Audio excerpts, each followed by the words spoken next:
Greetings everyone, please go mode and make sure everything's set on.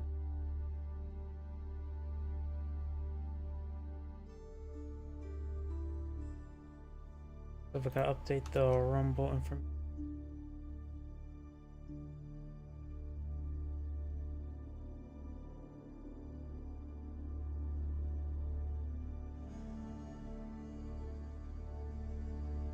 Okay, going. Twitter's going.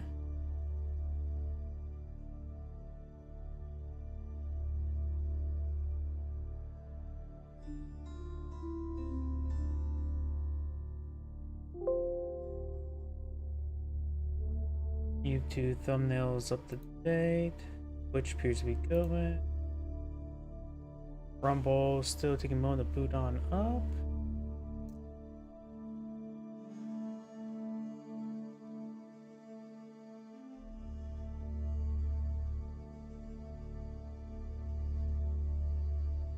That looks all good. Oh, somebody realized as well, I don't have a nearby drink. Please give me another moment. Let me just grab something to drink. Sorry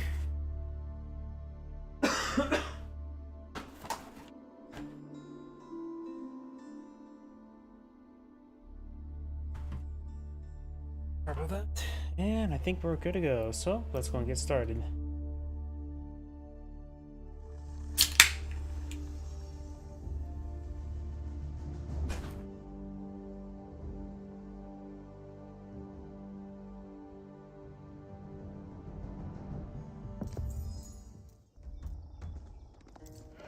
Not that button.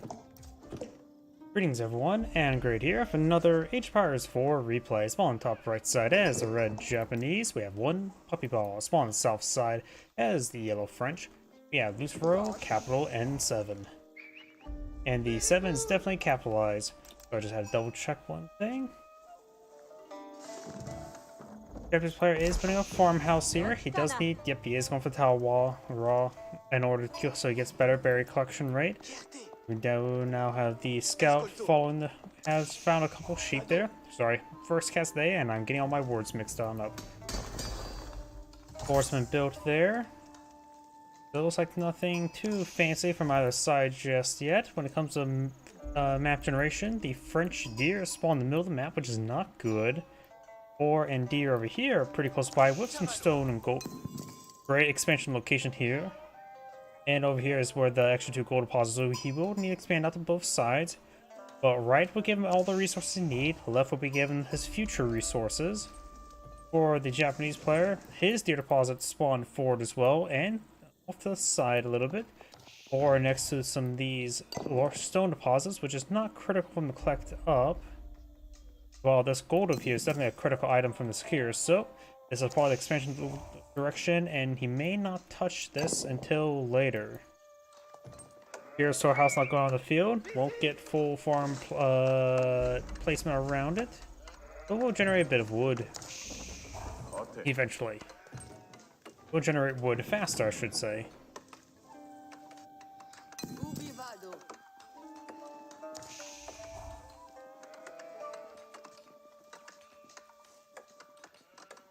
School of Harvest only spilled. Here's Cell House is only halfway there. More French housing there. And now do have an early Royal Knight. Well, it's not necessarily an early Royal Knight, it's just a Royal Knight that's being pulled out early. An early Royal Knight was something that have to be in Age 1. Which I don't think they'll ever add a handicap to Age 1. Wait, can the Japanese build Bannermans? They can't build a stable. Can they build a Samurai Bannerman in Age 1 if you somehow go for 300 stone before you try aging up? We do now have Aeroslit now being researched here as well. And the French is on push forward. There are 5 villagers here. This one in back will get hit and double shotted. Nice little double tap there. Arrow slit now research will give him extra arrow that punches a little bit harder and of course improve all arrow range by 1. Scout receiving massive hits there. Scout almost went down. Scout needs to be very careful. Let the health reach gun come on in. Red Scout can come up and shank him as well.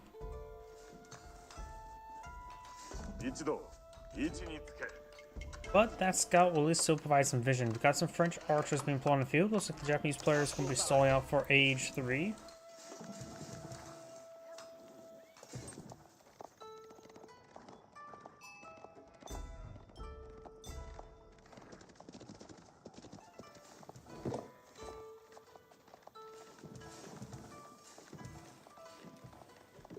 We do now have the French siege engineering now being researched.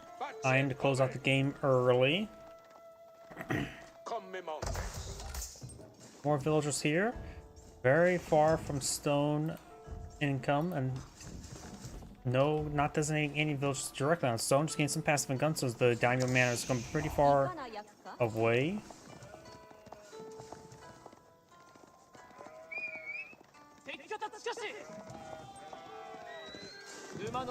Red Scout can't one-shot the opposing Scout and may have trouble even two-shotting it because it is at 22 health.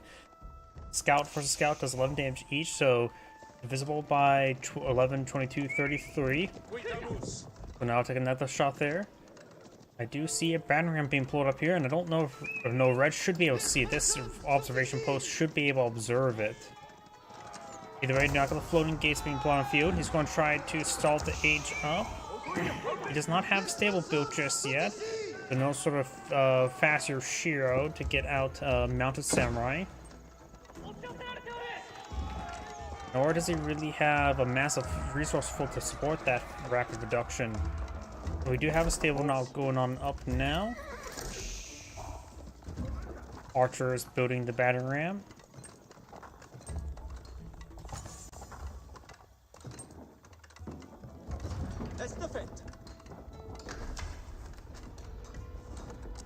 Battering ram advancing. This is a fortified outpost. Village look inside of the outpost. Does pick up the Scout there. Very nice. And with this, it being fortified, does take less torch damage. And does get back in the tower in time. Still unable to get a shot there. He needs to have that tower focused down. Does take out a knight there. Needs to hit the archers next. Scout draws a bit of fire there. The outpost taking some damage. Mounted Samurai treks way forward. Of course, it's pretty high quality at the moment. He does get rid of the deflection there with the arrows along the knights early, or the French knights, Royal Knights. Get some their full damage in immediately. The outpost does go down. Does take out 3 of those villagers. Very nice. Now the forge is going to be going on down. Right now, the Japanese player does have 6 gold in reserve, so does not have any spare gold for additional Mounted Samurai. Has a 3rd one on the build queue, so he's going to have 3 Mounted Samurai, and that one will be healed up by the Shinto priest. Because after all, the Yoshiros also provide a Shinto priest.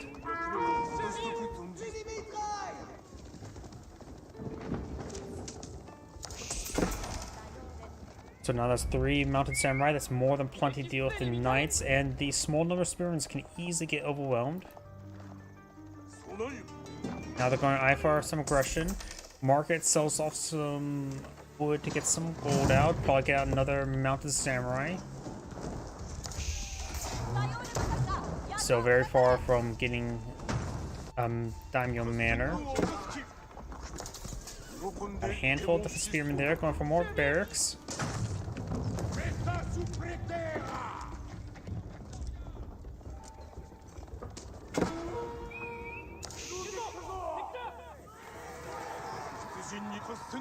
Mounted Samurai and Scout pulling on back.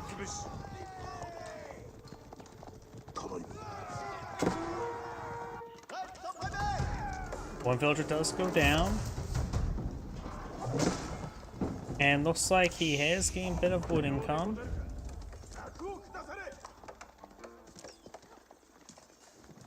Mounted Samurai falling back. Look, minimal damage there. It'd be very effective in this situation. Mounted Samurai charge into this battering ram. Does have some extra melee vulnerability. Does take out the house.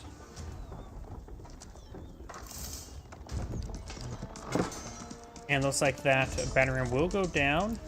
Does not set ablaze that farm.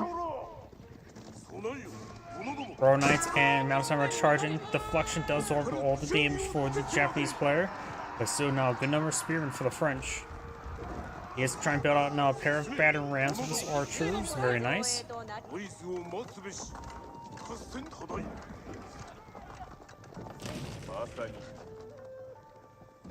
Council's 1.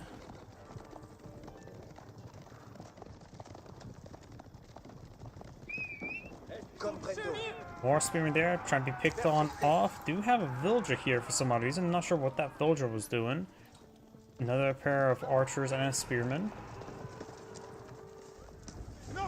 Battering ram now pushing forward. Next Yoshiro should be pulled out soon. He does place one Yoshiro in a farmhouse, needs some food income. He really does need the gold income. So he may sure to build out 4, just get the at least some sort of gold income. A massive number of villagers here may go down. The storehouse and the town center are both garrisoned fully. Massive number of villagers getting hit. He's trying to go for the Mounted Samurai. He's not looking to go with the Japanese player. But he does have his Mounted Samurai hitting his opponent's village as well. Japanese player does not have textiles. Shinda Priest looks like will go down. And the Yoshiro explodes.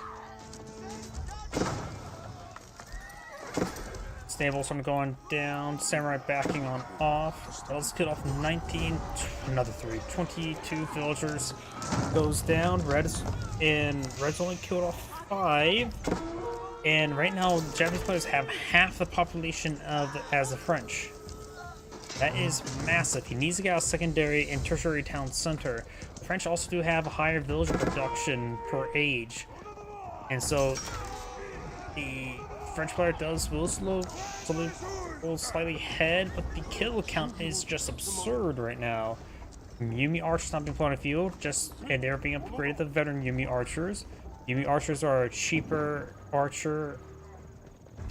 weaker archer. Also only 65 as opposed to 80. But it's about the quality of that. And the battering ram does get left behind and will be picked on off. More spearmen, more archers being pulled on some of the map. I do hear, okay, mill there to grind those deer into a thin red paste. One of those Mounted Samurai do go down. It is still alive. Force being redeployed on out. Needs to get that, oh, there's also a drop relic there because he never actually had time to build a monastery. He definitely should get the, he has no military structures. I have no idea what he should go for. Maybe throw that relic into a mill, into a farmhouse or a lumber camp to get some resource generation. Royal Knights finds another villager there. Now Samurai intercepting. The Royal Knights go down, but a couple of Japanese villagers goes down as well. Still no textiles. And we do have textiles for the French. The French is still H2, but overall it feels like the French player has a massive advantage. I mean, double villagers, yeah, that is just straight up massive advantage. Shinto Shrine being built, he will get 1 relic in. Your shields popping on out and the Ricking of relics will help him get some extra income to even out the disparity. But right now, disparity is large. Each relic does provide, what, 80 gold per minute? Effectively 2 villagers worth of gold income. And he will get 2, and he will eventually get some more Yoshiros. Always are Yoshiros in the archery ranges, which reduce the production cost of building more buildings. Yumi archers perfect for us. They are veterans, so the damage is 76 versus 76, so they are equal, barring the lack of range armor compared to the feudal age archers.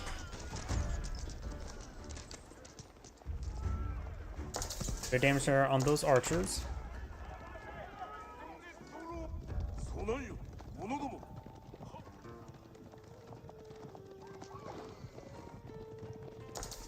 Another mill build out there. Don't know if that was a great spot for it, but I wasn't paying attention to the deer. Royal Knights turning around, get some damage there. Deflection does stop the charge damage, looks like. And yellow does bring back his entire army. That archer does take some damage there. Got survival techniques being researched by the French. I don't know if that's going to be super useful.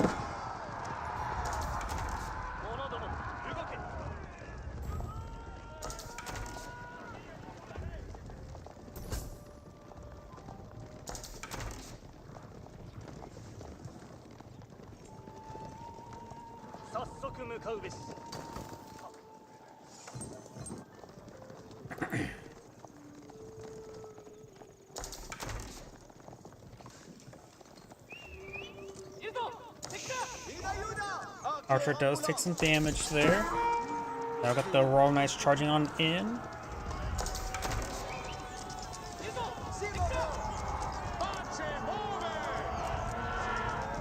Students starting to fall back. There is a good number of archers there, but the quality, of course, is deceptive. Though their archers are relatively equal. Yes, they have the same range, same attack speed. Bonus damage appears to be the same. Oh, they're slightly more. Of course, they're basically the same while being an age higher. That's the I suppose their dirt cheap nature is going to be very helpful for the Japanese player to even out. His cheaper, technically, since I'm so how to put it. Since I've already mentioned how they're basically equal, feudal age versus a castle age unit, it means their cheaper costs will help them support mass production for it in its poor economy. Villagers do get inside the town center there, very nice. Banner Ram push way forward, does take some hits there. Villagers running around, still having trouble maintaining a front line. Royal Knights have taken some severe damage. Now's a good idea, time for them to fall back after this fight and get chivalry researched. In fact, maybe a good idea to go for chivalry now.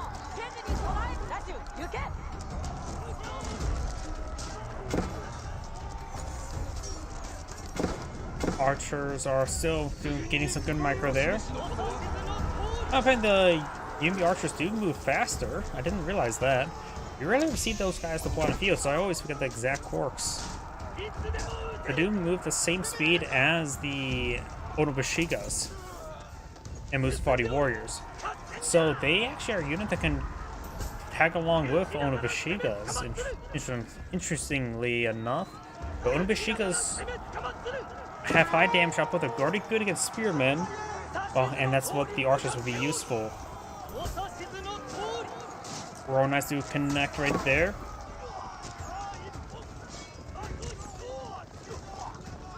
Good micro there, picking off some of these spearmen individually, allowing this mounted samurai to push way forward. This mounted samurai is much higher quality than these Royal Knights. Shinto priest does go down there. Archers backing on off. Yumi archers push way forward. And now we do have the French archers getting overrun by the mounted samurai. Decides to turn around and fight. Trying to snipe them is not super important for the French, I believe.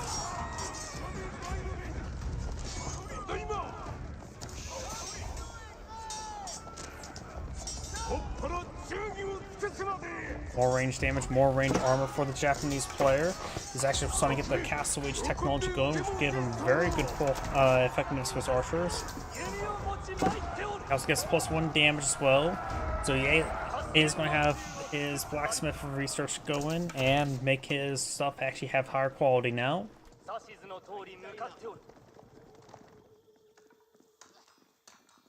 The French player has very little gold left here. Yeah, the French player has no gold left there. Berries being collected up there. Probably should eye for the deer deposit instead.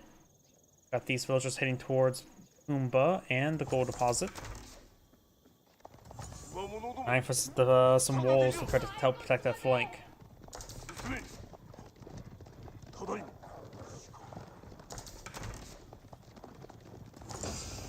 Oh, Daimyo Manor.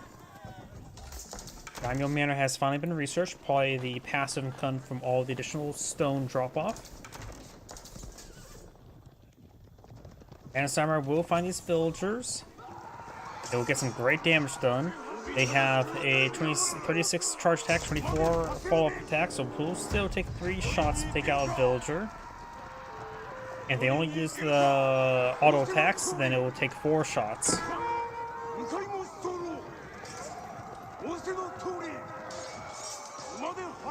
The French villagers did take quite a bit of damage there, but as long as they're alive, they can collect up resources.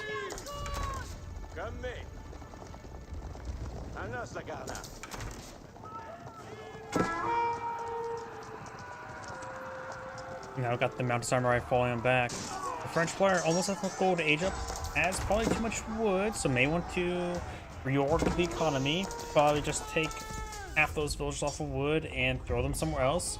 Kills off a deer. Shinto priest will be stabbed to death.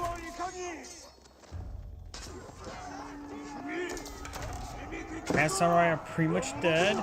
Good hit there. 2 of them do go down. Charge attack gets deflected. Guild Hall now going up for the French. Go for a big number of battering rounds.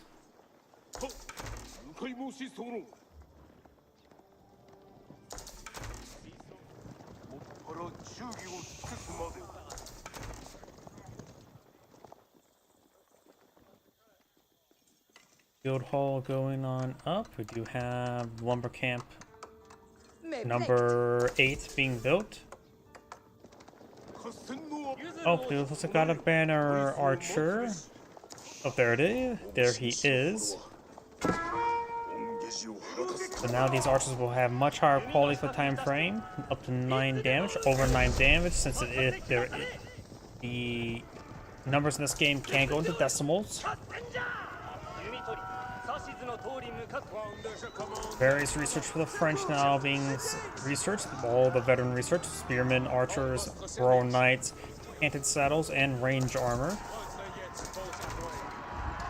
So these villagers backing out off. Can't collect a Pumbaa while in combat. Press off for the veteran research. Veteran royal knight is now complete. A much higher quality spike. The Mountain Samurai is still slightly better, but now it's much more slightly. Spearmen trying to engage archers, about ready to get their veteran research, and as well as the spearmen about ready to get their veteran research. Royal Knights push way forward, not many Mountain Samurai remains. Got the single Royal Knight taking out some villagers.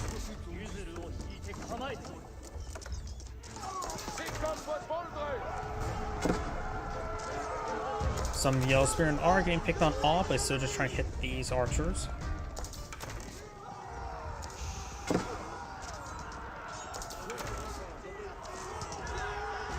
Another knight does go down.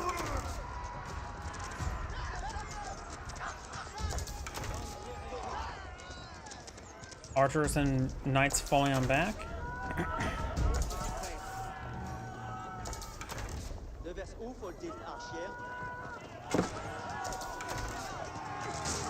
Man and Samurai taking some fire there. Royal Knights charging way forward. Spearman in tow. Bannerman getting hit significantly. Doesn't take him out though. Spearmen do not get a spear brace there. Volume archers falling on back. Does get a spear brace on one of the Mountain Samurai, and the Bannerman does go down, so he only has a small amount of time for that banner goes down. And it sounds like it's small. It's actually a bit significant. 30 seconds roughly.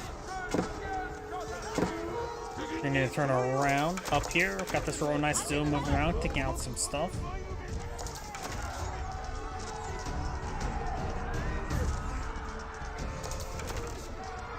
Knights taking some hits there.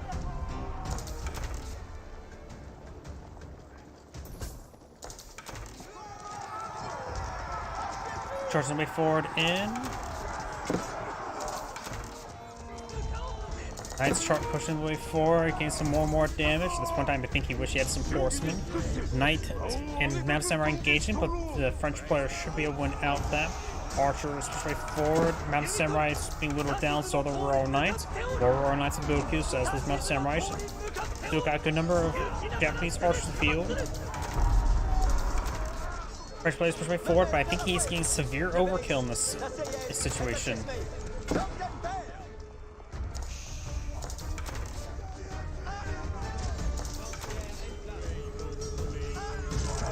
trying to engage these archers. Royal Knights charging way in as well. We got some French men-at-arms applauding out as well.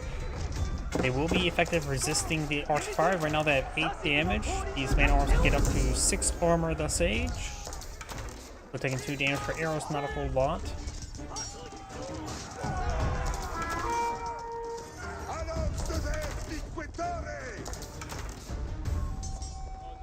Surprised enough, we haven't seen any French Arlotiers. I wonder what the Guildhall is doing. He has covered food, has food in reserve.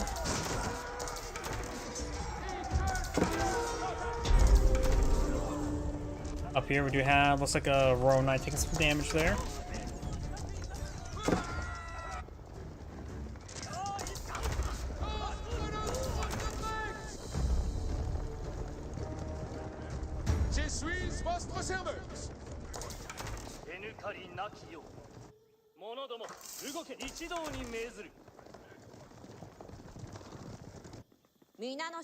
Archer is heading up to the berries and going to be collecting them up. I wonder how far the berry research gone. As the first 2 level upgrades, the third one. You now have Chivalry now being researched, which there's 5 Royal Knights in the field. Here they are. Good number of them wounded, so that would be very useful to get them healed on up. It's going for all the basic research, economic research as well.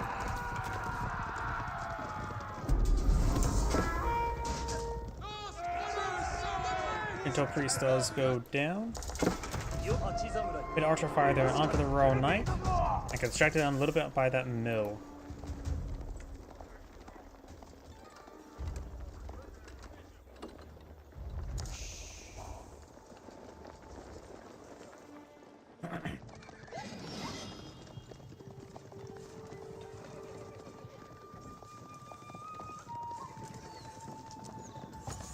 Royal Knights pushing their way forward.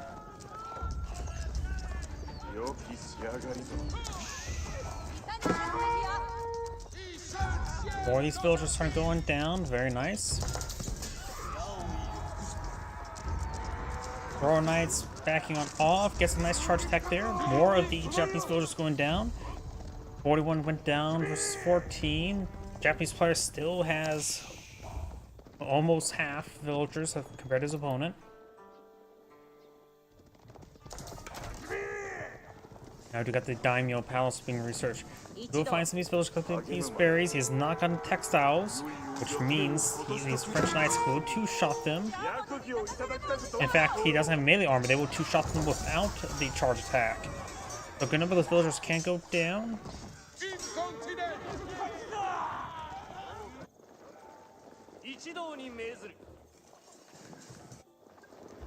On a besoin de effect. Avertissez votre courage, compagnon. Castle the Crow now being deployed on the field. It would be deployed out here. It'll help him keep secure the gold deposit, and we'll find some good trade from this trade post. Probably close to 6,000, maybe 7,000 resources per trade.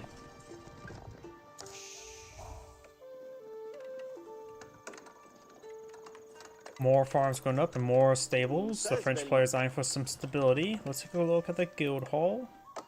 Has a massive gold reserve, so maybe just need to focus on some more food collection. Hit that button and then age up. He sees all of these Yumi archers. So maybe good idea to go for the Royal Artillery School rather than for the Red Palace. Though let's be frank, the Red Palace is a very good defensive placement. Probably the best defensive placement in the entire game. The Japanese player is now aged up. Let's see. He's not tasked the treasure caravans just yet. Needs to get that going if he wants to. Task the samurai to come up here, the mounted samurai, to escort it, because it is a massive resource. Massive amount of resources. Though I don't really like how it's designed. A single caravan in order to collect up all those resources. Maybe if they want to be a bit more cinematic, they can do a series like 3 or 4 caravans. Ooh, and he does bring out this one here. Not only would it give him less resources. Actually, just gonna be the same distance and not even same distance and more exposed. So this will give him about 2,000 resources. He chose a poor location. I wonder if he actually scouted out the other location.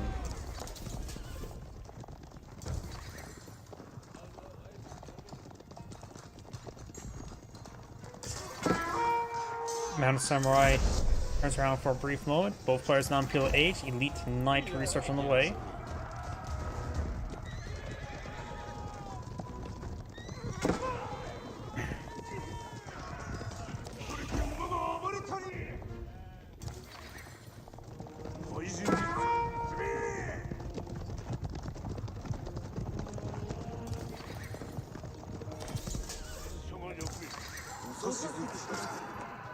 Does take a bit of damage there.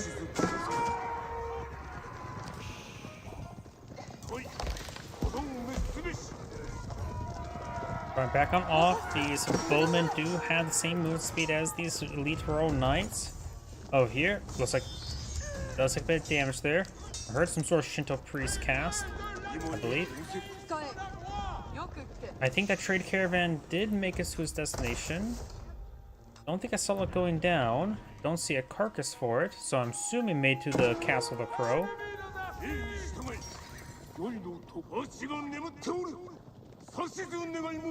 Royal bloodlines now being researched, as well as the elite archer.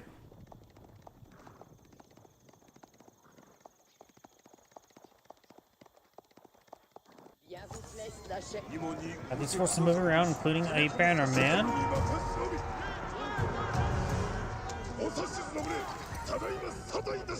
It says increases damage of cavalry units, but it looks like it doesn't actually affect the Onimusha. Maybe it does. See +4 damage. I just don't see the glow, yellow glow effect onto them. Got these forces now moving around. Good number of archers. Surprisingly, we now started seeing the arbaletiers. Get a bit of damage there. And backing off now. He has gone for the Red Palace, and the Red Palace is going to be built right there, which is a good location in between his town center and his expansion. Though it's a little bit far back, so it'll be a very defensive defense. Only going to be defending farms. Mountain Samurai does take a lot of hits there.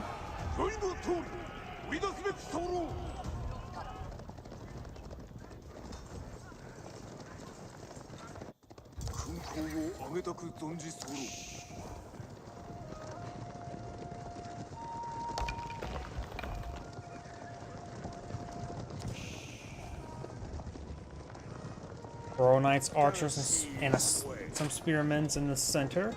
Going for the incendiary arrows, so he's definitely going to eye for either archers or arbaletiers, as well as going for more range armor. We do have another elite Yumi archers now being researched.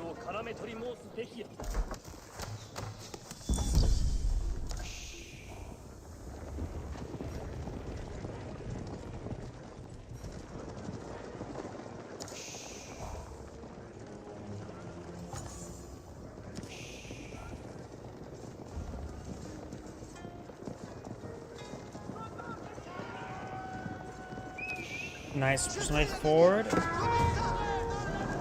Our touchdowns to these farmhouses. These farmhouses do have the relics on the inside. I think they're Shiros. He will start losing them. But at this point in time, maybe better if they be tasking the gold rather than the food. Unless he wants to collect the gold rather than food. Either way, we've got 2 additional town centers here. So we've got quite a bit of encampment. This is just still Daimyo Palace. Does not have the Shogunate Castle. Needs a lot more stone for that. Enemy archers on the front line. Incendiaries have not been deployed. Trying to focus on these spearmen. He needs regular horsemen to take out these archers, or be a bit more effective.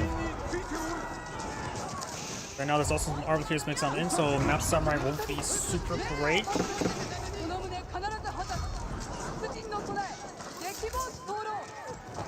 Daimyo Palace firing some arrows.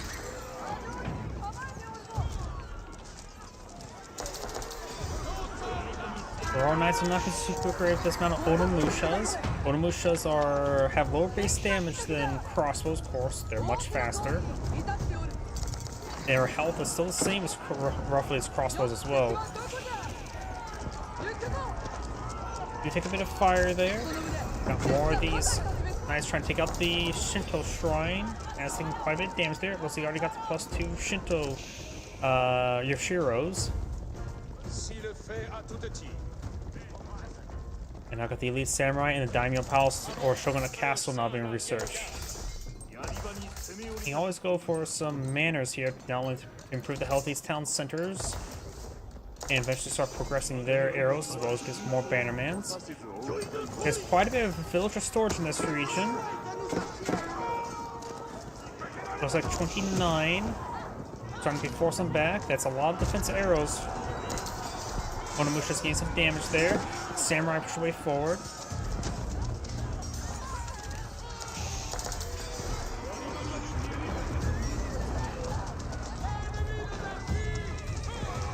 More of those knights starting to go on down. They'll just collect up all that stone. Needs to get on out of there. Onimusha's being forced on back. Don't think he dropped off his resources, or maybe he did. Yes, he did. Local dog getting some bites on in. Turn torch on these Shinto shrines, but he actually collect level 5 relics there.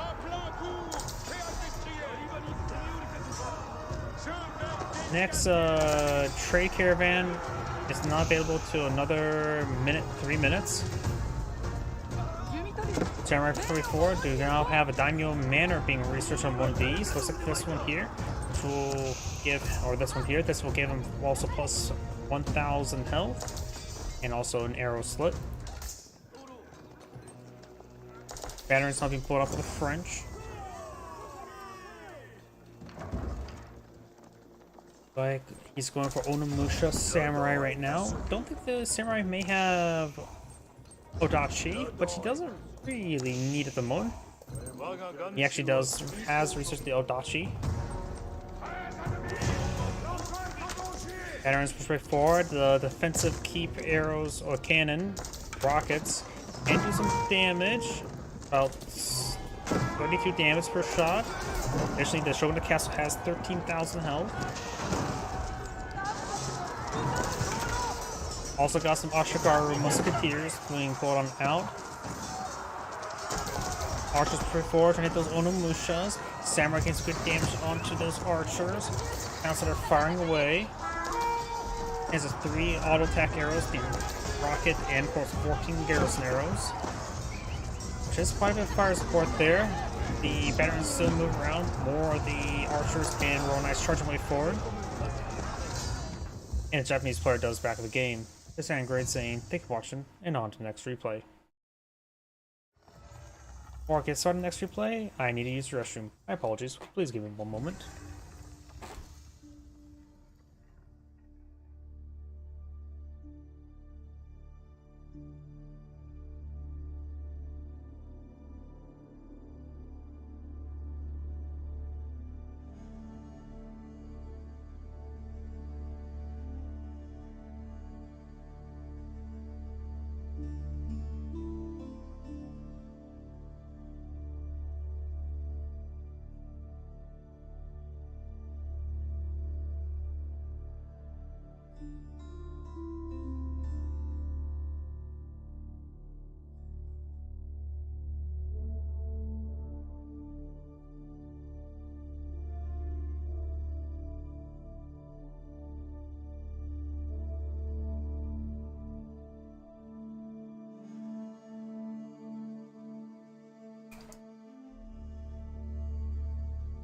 My apologies, I am back.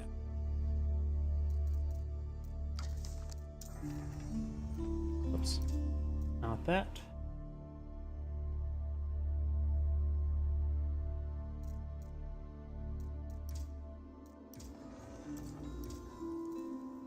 See, that was this one, right? Yep. Modded map, probably should not even click on it because I have trouble downloading modded maps. Or custom maps, I should say. Let's go for a little bit longer replays. I could be trying for now on for a minimum of 25-minute replays.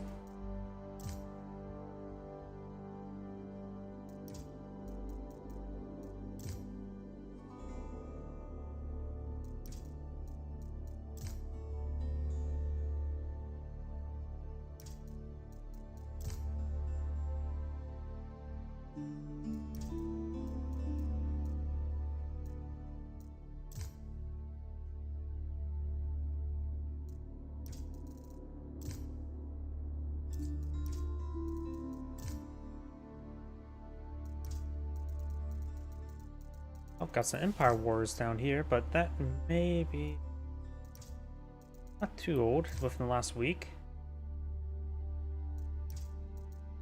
Empire Wars will result in quicker games, or quicker starts at least.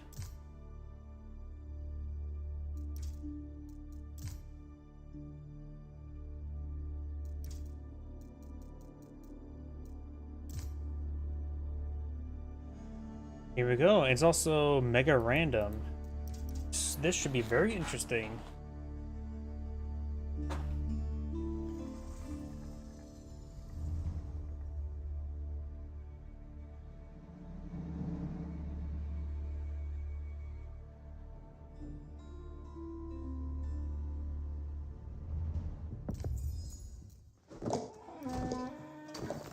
Greetings everyone, and Grade here with another Age of Empires 4 replay. Small on the bottom right side as the green Mullions with Sophia. Small on the top right side as the blue Japanese with one Puppy Paw. Some quick things to note since this game's already pretty much getting started. This is of course Empire Wars. Additionally, this map is also mega random.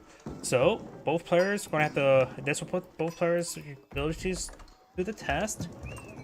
Let's see, and now speaking of putting the test, let's take a look at test my skills, reading the map. Instead of map, got some deer, gold, and a lot of stone right here. This is a great expansion spot for green. Both players are aging up now. Over here, we do got boar and deer nearby. It's good food expansion, but of course a more contestable region. Additionally, both players started off from one side of the map, so the distances between the two players' bases are slightly closer, which does make a big impact. Trade posts over here, which will probably be more useful for the Mullion player, as well as trade posts way over here. Of course, we got deer and boar over here, which is on the other side of these trees, so it's not really obtainable by blue. Well, perhaps more obtainable by green, but granted as well, Mullions are Islamic, so no boar. Awa or the Takazaku being researched now. I wonder, did the Empire Wars start off with level 1 research? I wasn't paying close enough attention, but Empire Wars may start off the initial research for that. Multiple cows are rolling on in. Going for this mining camp here. Dangerous spot. This is definitely a safer spot. But of course, this is mega random Empire Wars. You don't have much time to get your bearings straight. Another counselor here for the Japanese player. Got some scouts here. Green scout as well.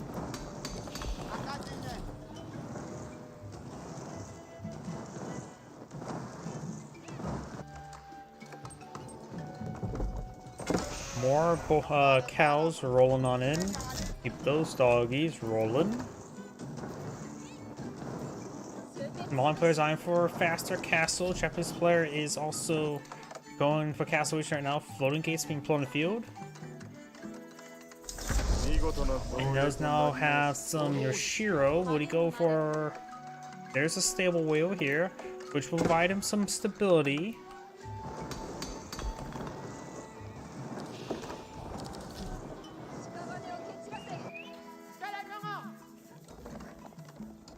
Green scouts moving around. Does put the Yoshiro. Grand Fulani Corral now being built. Improving the cow collection. And he does have 6 cattle ranches here, which can support up to 18 cows. He may just continue eating the other 2 cows. Cows are awesome. They're great for cheese and for beef.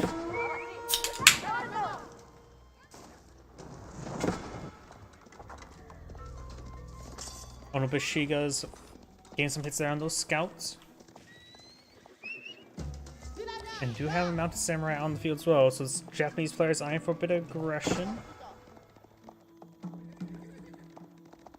Sees the mounted samurai and Onobushigas. I don't think Musfati warriors will beat Onobushigas in 1v1 combat, especially when they get all their increased damages. They have really high attack speed. So maybe a good idea to go for Danzo. They have +1 regular armor that resists some of the Onobushiga damage, as well hit the mounted samurai. And, you know, I'm not so sure really the best counter for, I guess, should go for Danzo Archer. Archer Spearman is a probably good idea, because Onobushigas are light melee, vulnerable to Archer bonus damage. Danzo, the improved Spearman, good against cavalry. We have a prepared mine there for the mining pit. More of the stuff is starting to get torched down. So the Malian's early eco play is getting rolled on back. Japanese player does have decent villager lead, but we do have a good number of cows here as well. He is eating those cows so far being put on the field.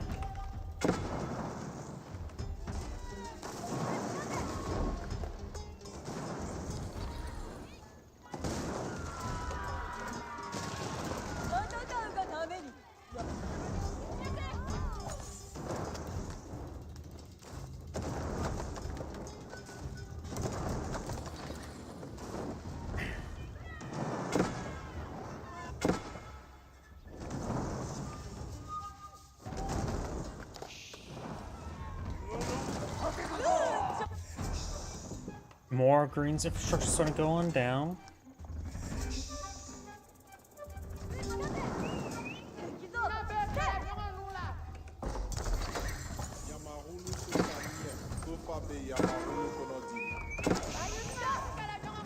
Couple torches there. Sofas engaged these various forces. Sofas have very slight bonus damage versus infantry. +3. I thought it was like +2 at this age.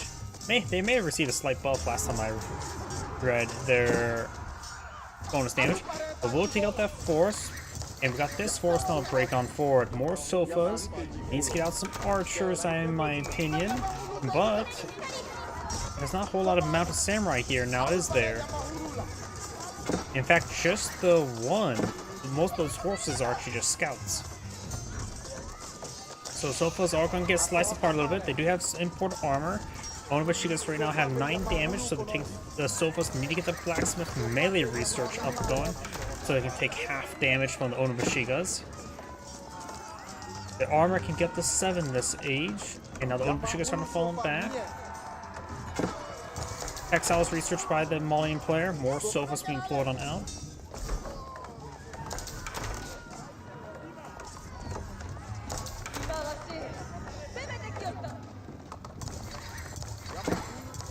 More Onobushigas are streaming on in.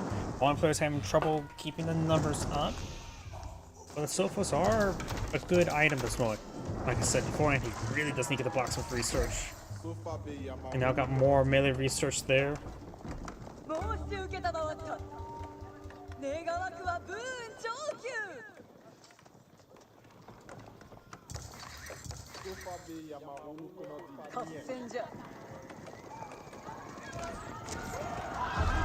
Sofas starting to engage.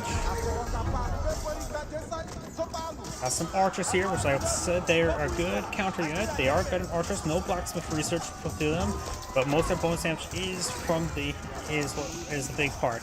Right now they're doing 14 damage per strike, which I don't think 100 more divisible by 14 versus 16. So that's just offhand math in the top of my head. Do fall behind the walls there, very nice. Sofas having a little bit of trouble staying alive without the blacksmith research. 1+1 range damage. I highly disagree with that. I think +1 melee armor would be better in this situation. And again, I'm not sure what's divisible off the top of my head.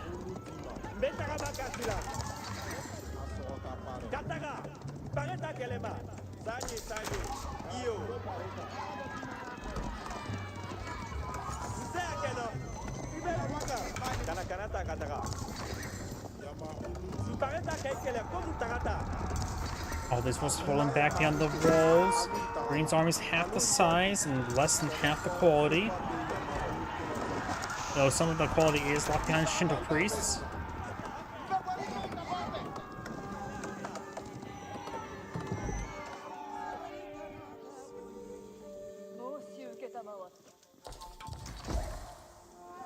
More Onobushiga being poured on that. Another thing that the Malian player could do is actually Mangonels. Mangonels offer good splash damage, and the Onobushigas tend to stay pretty close, tightly clumped, so Mangonel's splash damage can be very useful. We'll do now melee armor and poison arrow research. Poison arrows I don't think can be super useful in this situation. Either stuff's gonna be alive or dead, not really in between. Archers being microed around, Sofas engaging. Archers need to keep on running, and there's actually opening there, which is actually some of those are going to be exposed, some of those are getting hit as well. Those are starting to fall back now. Archers, or Onobushigas, pull out their torches for brief mode. Archers starting going down there. Sofa's starting to engage. Sofa's starting to get some good damage on. They have not been focused on whatsoever, so they've been getting a lot of extra damage there, and now they will take out the Onobushigas. The Japanese player has taken out 8 villagers, 0 for Malians, down by 36. But the Grand Philonic Crown, the mining pits will add up. But one mining pit. Got a second, no second mining pit here. Mining pit still up and going. Daniel Manor now being researched. Let's see now. Let's go look at the economy. 2,700, I'm thinking, versus looks like 32. So it looks like the Japanese economy is doing better. There's only one mining pit up, which will make a bit of difference among other things. Relics. Let's see. Blue has claimed 2 relics and picked up a 3rd. And your Shiros are probably some of their military structures, actually.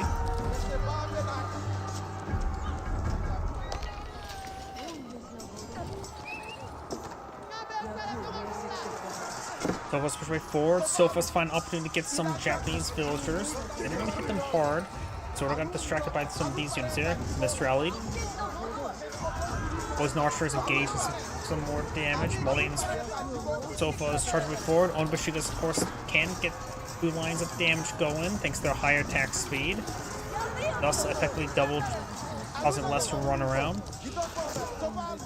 Springald does fire there. Springald placement on that outpost. Archers being tasked on back. Light get ran down. More Sofas charging way forward. Scout down. Sheep exist.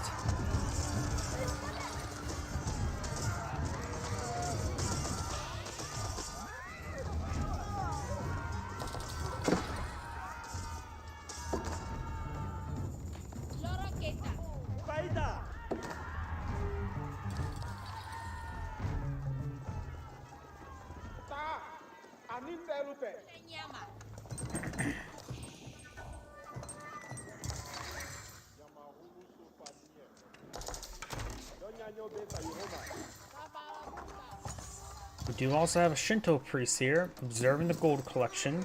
He'll be stabbed for his heresy.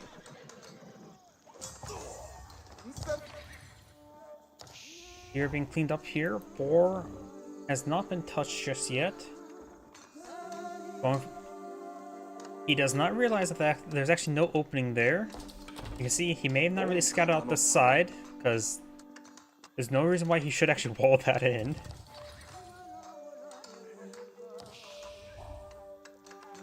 But if you don't have vision, he must have, he must have not scouted out very far.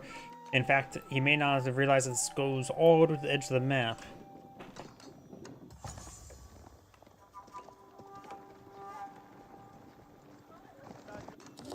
But there is an opening here, which can either be good or bad. Pick your poison. For me, I don't want poisonous arrows with my poison.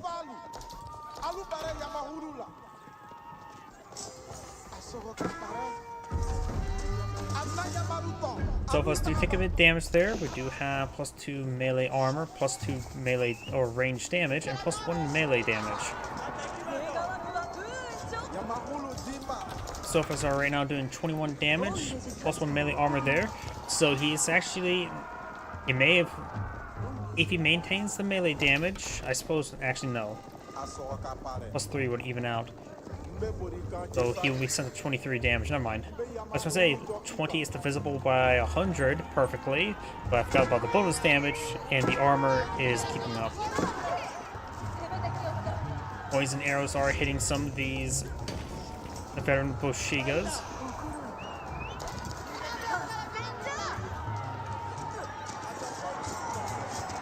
Charge 24, getting some damage.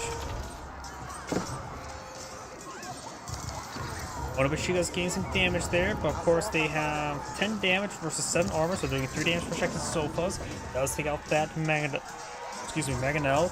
Poison Archer is taking some good damage there, though the poison effect is not being useful. Getting some reinforcements there.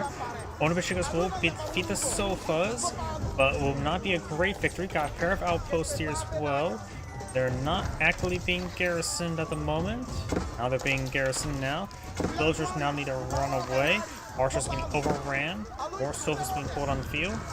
Green overall has high kill value bounty.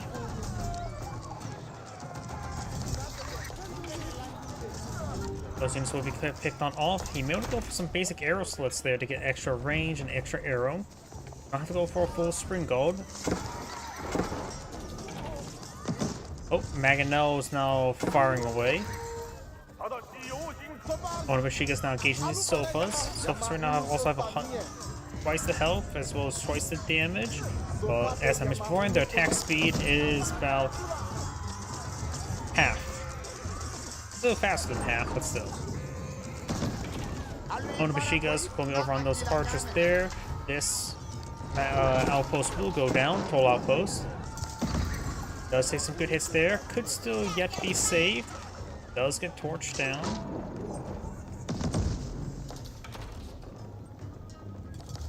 Numbers are very similar. Quality is very similar.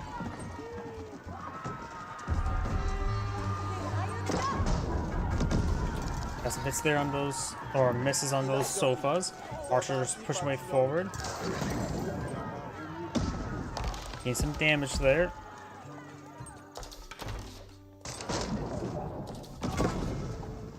Taking more and more hits. Gold being collected up there has 15 villagers and 3 outposts for those. Does spot Green's villagers there, going for spring gold. Villager will be shanked to death.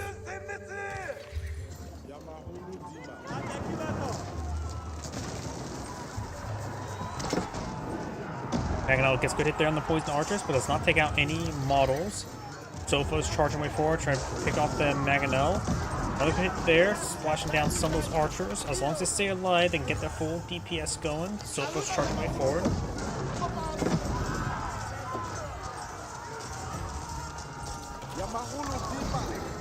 Massive hits there on these archers now.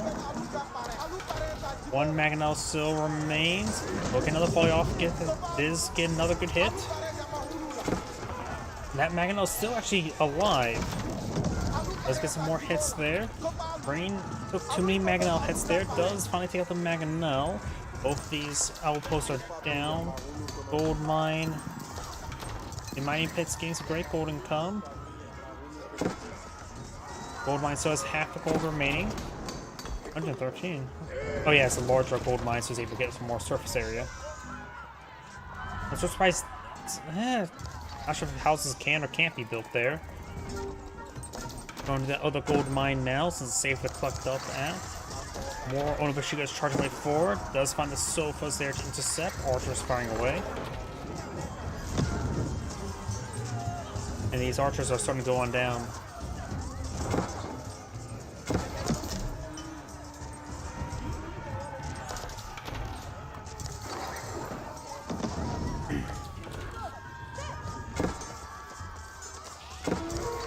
Some damage there. Over here, we got these villagers getting hit by that sofa, and does inside the outpost now. One villager does go down. More sofas charging way forward. He has no range damage at the moment, so those arrows are basically doing 1 damage each. And only 5 armor, so In theory, +1 range damage would actually provide +1 damage. 100% damage increase against Sofas. Mangonel finds a good hit there on those archers.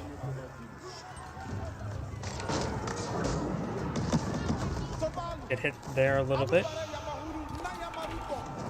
And got some torches now being thrown in on the mining pit.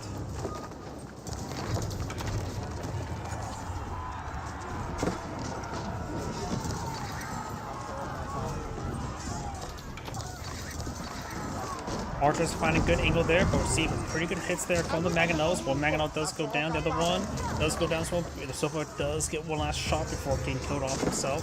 Castle the Crow not being pulled on the field.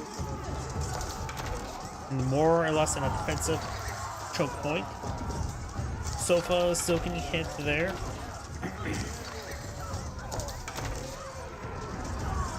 And right now the Mon player's having trouble with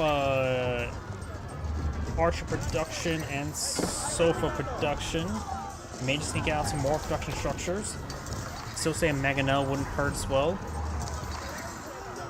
A number of those Onabashigas are actually poisoned, so slowly being whittled down. Moss going on up. Castle Crow is being pulled out next to this gold deposit. We'll be able to get some gold trade caravans from there, maybe from the far right.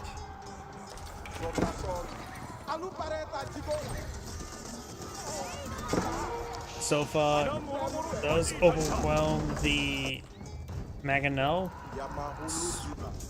Onabashigas falling on back. These Onabashigas are falling back as well. There's the elite research.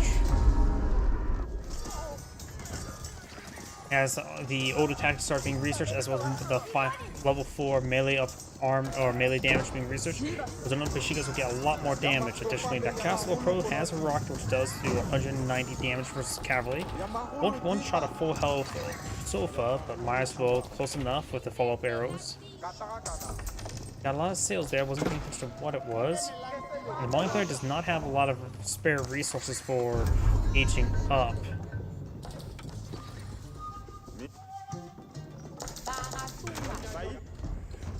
Got some trebuchets now being pulled on the field. Trade caravan has been deployed on the field. I don't see the icon on the map, so it may have been killed off by these Sofas. I don't see a carcass anywhere.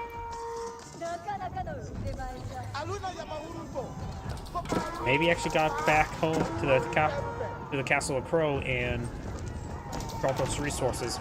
Sofa's charging way forward. Right now, 14 damage, able to punch through the Sofa's armor quite easily now. And just more Onabashigas being queued on out.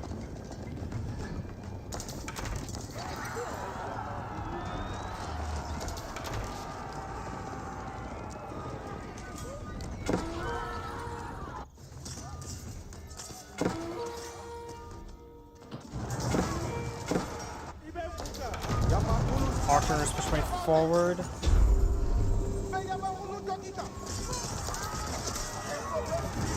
Onabashigas charging way forward. Should be able to cleave through this region.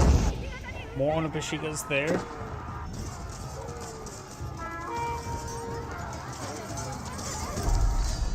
And that is the end of the replay. This is Android saying thank you for watching, and on to the next replay.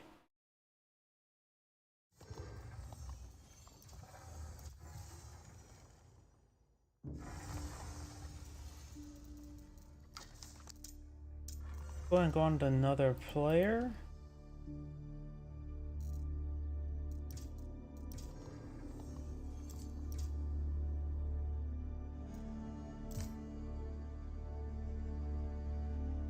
A little bit too short, though it is Deadly Sultan, and one of them was unranked. Here we go.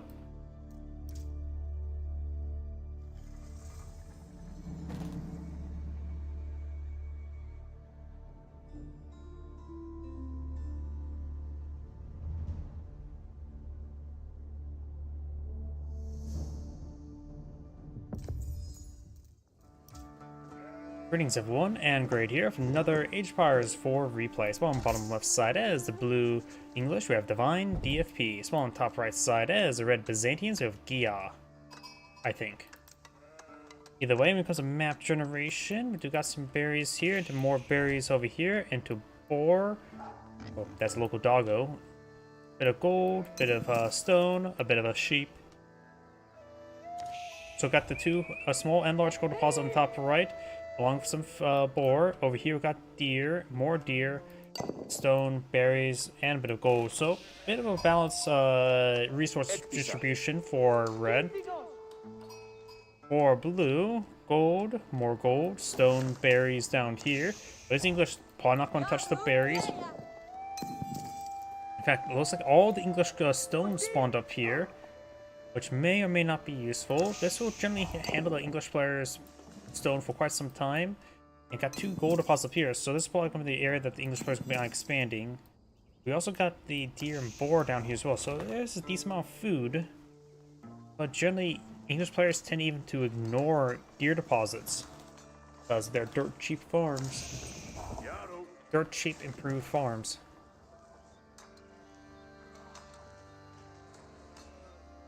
We actually got two villagers here on stone. He may be eyeing for a secondary town center, the Byzantine player. He is going for the Grand Winery.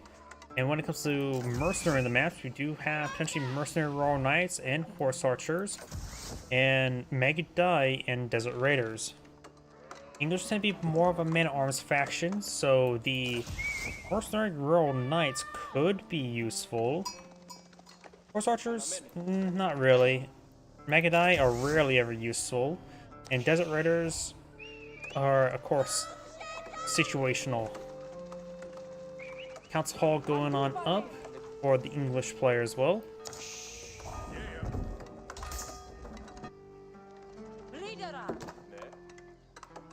He worked.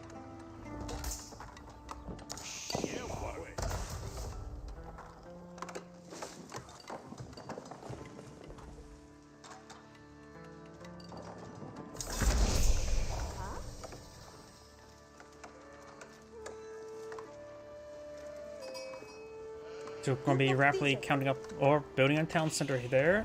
Help securing this wood deposit. Berries are way up there. Maybe it would have been better to try to put it right around here or here. By the way, it's nice and close by. The Grand Winery will have two town centers nearby it. Looks like there's actually not enough room for a farm here, so that's maybe a little bit an oversight. What house, sir?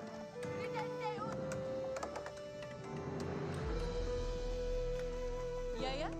Go, go!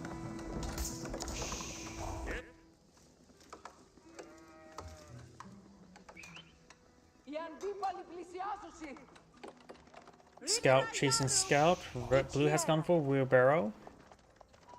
He is building a town center himself. Next to the gold deposits, both players eyeing for Eco. And now we got Wheelbarrow researched by the Byzantine player.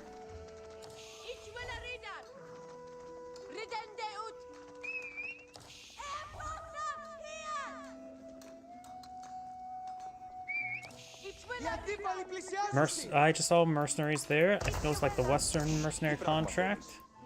They actually had a curved sword, so they may have been Eastern. Silk Road mercenaries got javelin throwers being deployed and out, which will be a counter unit to the longbowmen.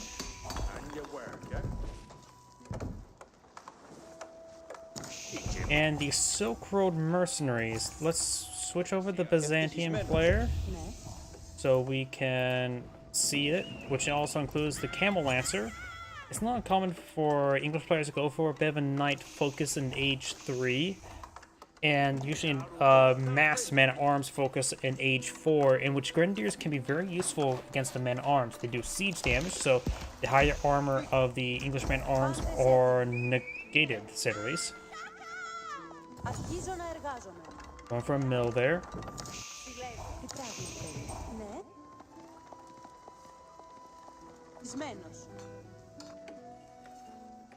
Got some longbowmen, just a pair of longbowmen push right forward. We got some javelin throwers to retaliate. Does spot that longbowman. Golden Horn Tower now being built. We'll give him some free mercenaries. English player has almost enough gold to age up, needs a lot more food. Has 12 farms. Longbowman does lose half his health, and lose all of his health. Good volley there. Just needs another 3 arrows. Does take out, or should I say javelins. Great early pick there. Has a small defense force of javelin throwers now. The Golden Horn Tower will provide more javelin throwers. If you don't go for the veteran mercenary contracts, it will stay to the javelin throwers.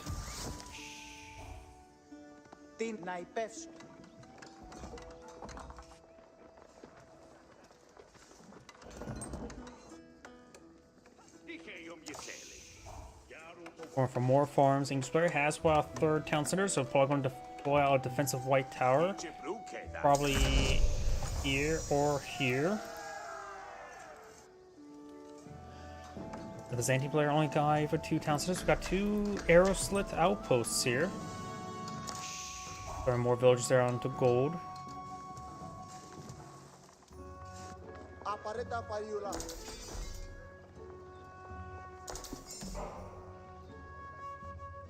Oh, we got a nice little campfire here to improve the vision range of this scout.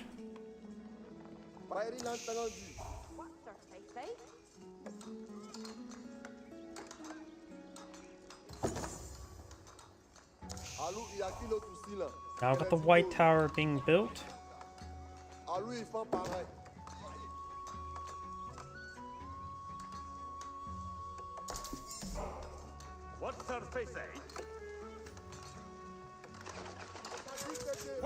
Does take some damage there. Does lose a villager.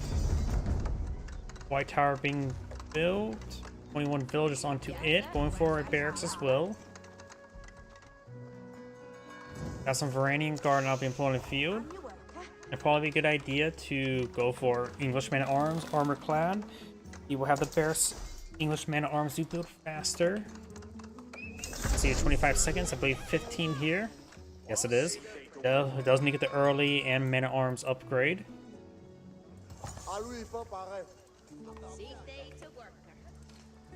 English players going for a round of crossbows. Not a half bad idea. Has to be careful with those down throwers. Maybe a good idea to go for a Mangonel. The white tower can deploy out Mangonels. And just queuing up some crossbows from various locations. Going for a set of barracks as well. More walls going on up here. You have the whatchamacallit, aqueducts there between 2 cisterns. When I have level 2 cistern.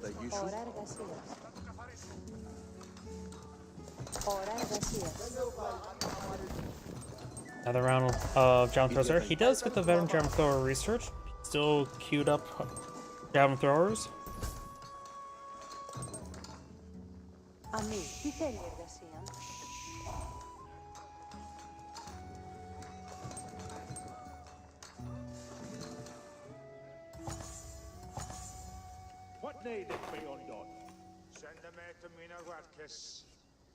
More walls going on up here, just to secure the flanks.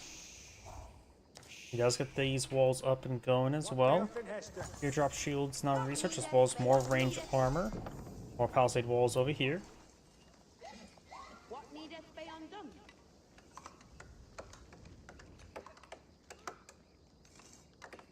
More farms being built, or has been built. Does currently have 57 farms in the field. And it looks like that villager does find some exotic doggos. She'll go down pretty quickly. No melee armor as well. She does have textiles.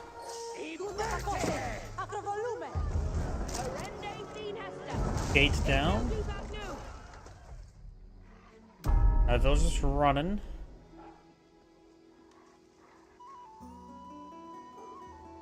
Got a tertiary town center not being put out. A distractionary Wololo. Not all these olive groves are around the Grand Winery. I think that's a bit of oversight. Does throw 3 relics in the inside of the Grand Winery, so he has now 3 of them in there. And he has picked up a 4th somewhere, so he needs to put that into a monastery somewhere. The last relic's way down here, so it's unlikely to really capture that wood, though he's going to attempt for it. Does have a good amount of olive oil income.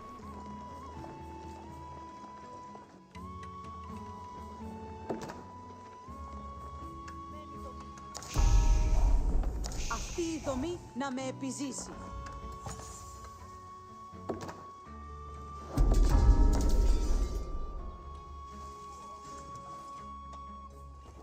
Got some deer being claimed up here as well. There's some berries up here if he so chooses, as well as another deer deposit. We do have the armor clad resource for the English players, so they're up to 6/6 armor.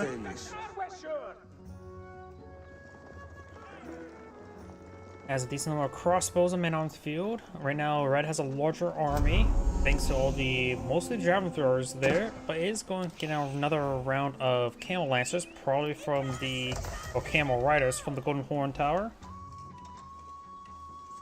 May see the see the English players going to the Berkshire Castle.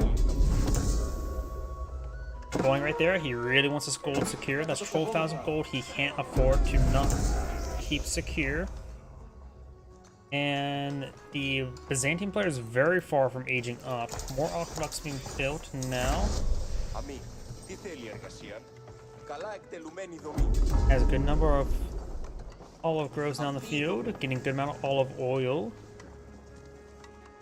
Engineering School won't provide him any improved javelin thrower upgrades, can allow him to get better camel rider upgrades, which is English, you'll probably not have to worry about that. So maybe not a good idea to go with the 4 Engineering School, probably better to go for the Palatine School. So he can really maximize his Limitani, or primarily the Varangian Guard research. He perhaps could, or deployment, perhaps get some extra cataphracts as well. I do believe he should eye perhaps Grenadiers, maybe Varangian Guard as a composition.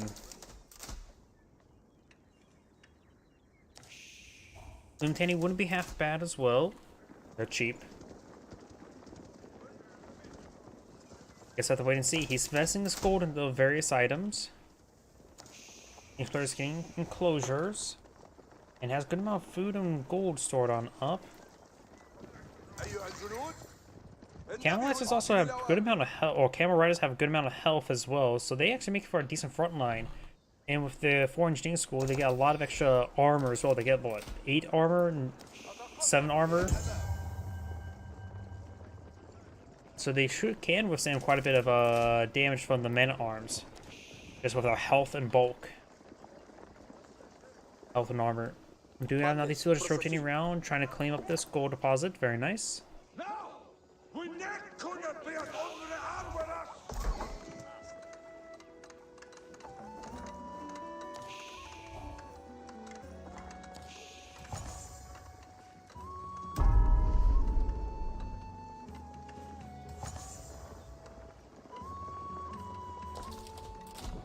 Καλά εκτελουμένη δομή.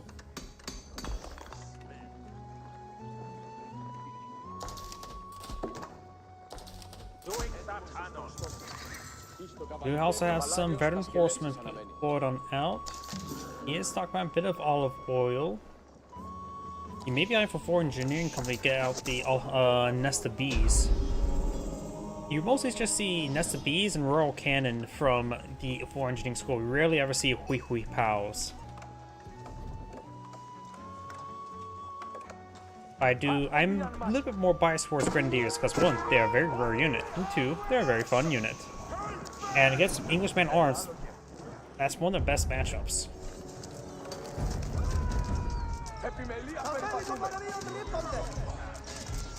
Camel Riders are taking some damage. Some of the villagers do go down. Since they are not classified as heavy, nor will they ever be classified as heavy, they're very good at withstanding crossbow fire. More villagers do go down. He will lose his forces. Palatine School now going on up. As well as a keep. He does also have both these wood deposits also next to the towns as well, so he's able to get a good drop-off point for that. Αμή, τι θέλει η εργασία. لدينا أوامر للجميع هنا. Πάντες, ακούσετε. Σιωπήσετε! Τούτο πράγμα σπουδαίων. Stone walls going on up, very nice. We also red trying to go for some walls as well. Looks like blue stone walls will go up first. Οικοδομή κτιστή και ένι ωραία.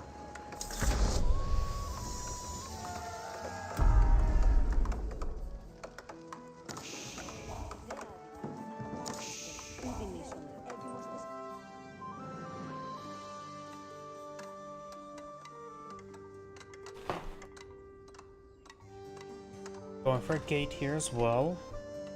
You now have the elite contracts, elite upgrade. Not a whole lot of extra olive oil for grenadiers. He has a good number of javelin throwers, which are of course a good unit. The English players going for hand cannon, so javelin throwers will get bonus damage to him, and they will be able to outrange them quite nicely.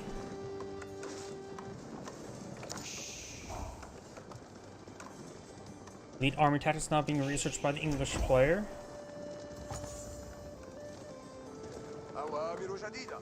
كيف مستعدين؟ University going on up. الأوامر قادمة. أطيع أمرك. Red's trying to go for a keep here to help secure this sacred site. Villagers are trying to push forward with these outposts there to get not only vision but Nelcus castles. Potentially may have Nelcus citadels researched. Good amount of camps here.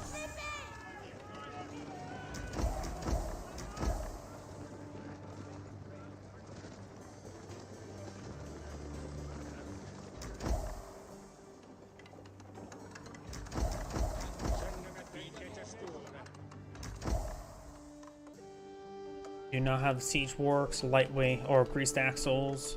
Got a couple spring gulls for the English player, which are a counter unit. He's afraid of mangonels, which is one that has a blowed out none. في انتظار أوامري.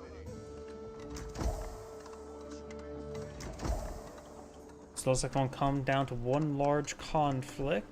The Byzantine player does have a larger arm in the field than the English player. Don't rely on the quality down here. The olive oils don't get counted.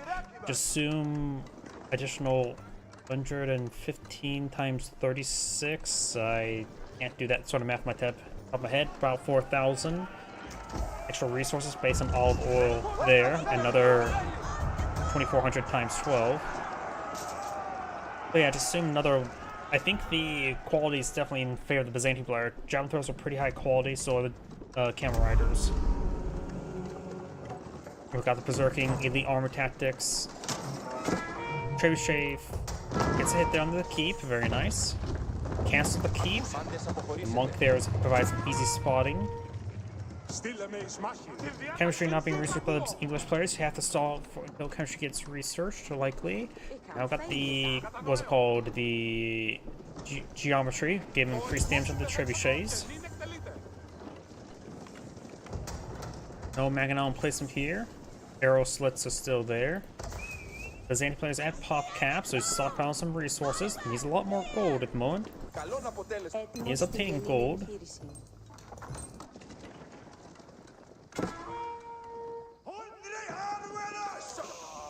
Red's monk does go down.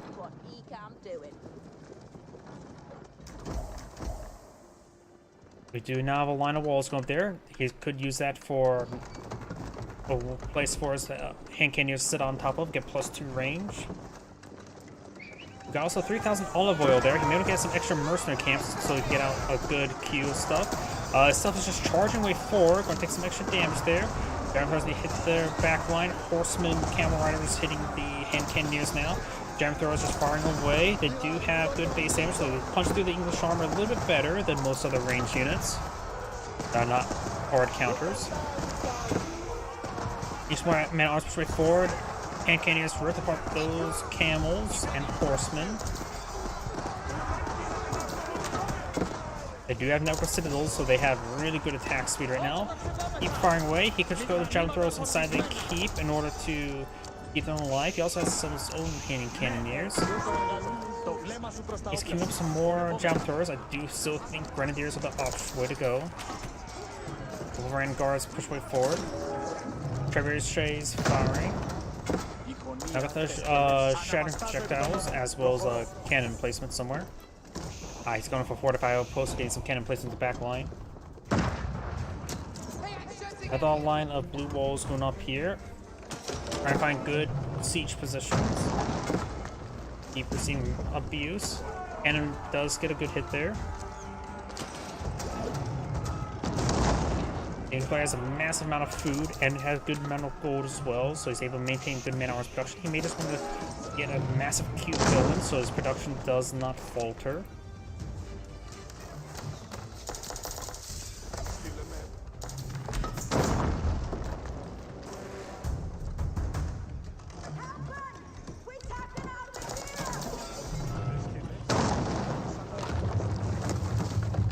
Cancels those walls.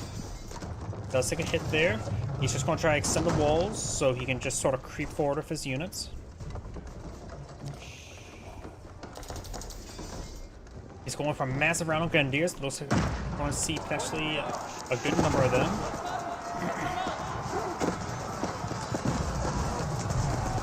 Keeps taking some damage. Forces are to push their way forward. Grenadiers are getting tied up on some single man arms. It's not exactly super great for him. We'll go clean up those men arms there. Ground throwers going to get hit there by the front line English player. He does have some hand cannoneers back here, so he's letting the javelin throwers absorb hits for the hand cannoneers. Grenadiers come from flank, gets good hits there on those hand cannoneers, but coming in a little bit too piecemeal. Hand cannoneers are going down, Grenadiers firing away, or throwing away. Horsemen sort of going down there, keep taking more and more damage. More horsemen being put on the field to help overrun the siege weapons. Springald's still alive. Hand cannoneers are on the back line to protect his siege weapons. Springald does a hit. Springald is fine right now for blue. He has 6 trebuchets in the field. More Grenadiers being pulled on the south. Hand cannoneers do have a range of 4. While Grenadiers do have a relatively short range of 3. For the Brandon Guard on the front line. As much beforehand, these guys do siege damage as well. So they will ignore all armor, such as the man-at-arms, English man-at-arms. Going for more Grenadiers now. More of the man-at-arms being pushed on the way forward. This wall has not been built, so he's able to creep on in. Looks like it was fully cancelled. Red starting to push his opponent back, unable to hold back the forward production of the backline, the production of the red, who has not established any forward production. He is trying to go for some handful of archer ranges now. The Grenadiers are getting some great damage there. They're going to do great splash damage to these small groups of units.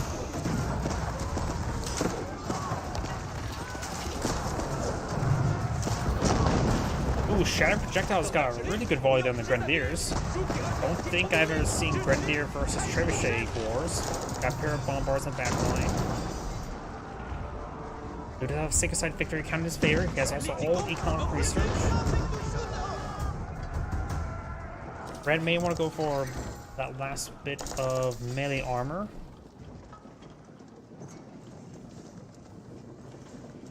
Want more and more Grenadiers.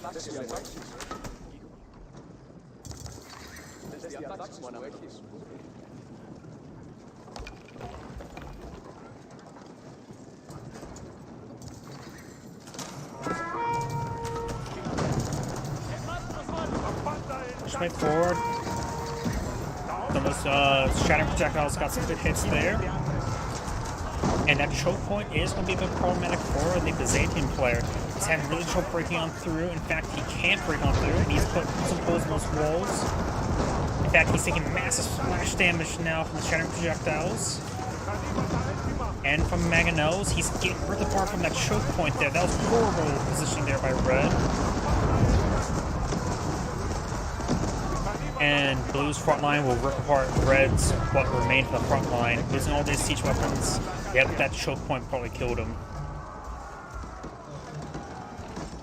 And Blue has still 4 trebuchets alive, 3 Mangonels, and 2 Springalds, as well as a good escort force. He's just going to push forward with siege weapons and siege his opponent.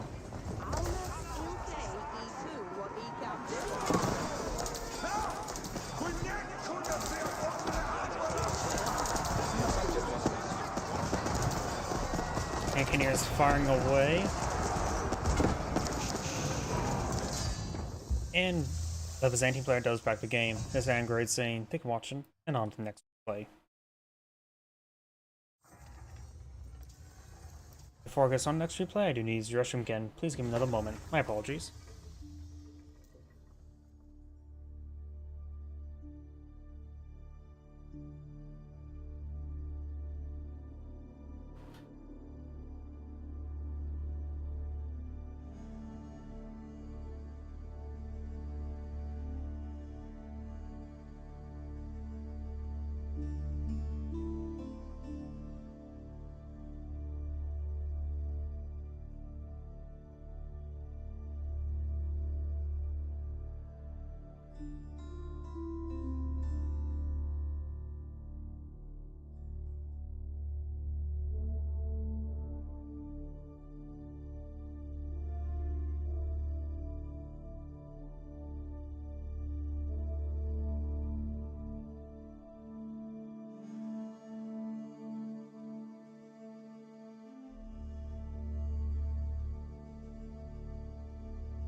My apologies, I'm back.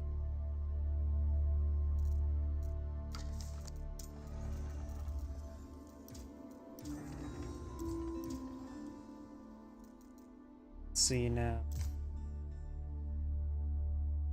Too short.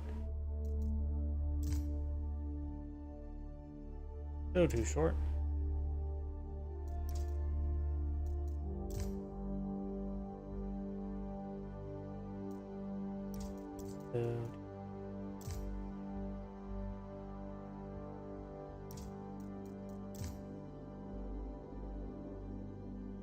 Here we go. Got a decent length one here.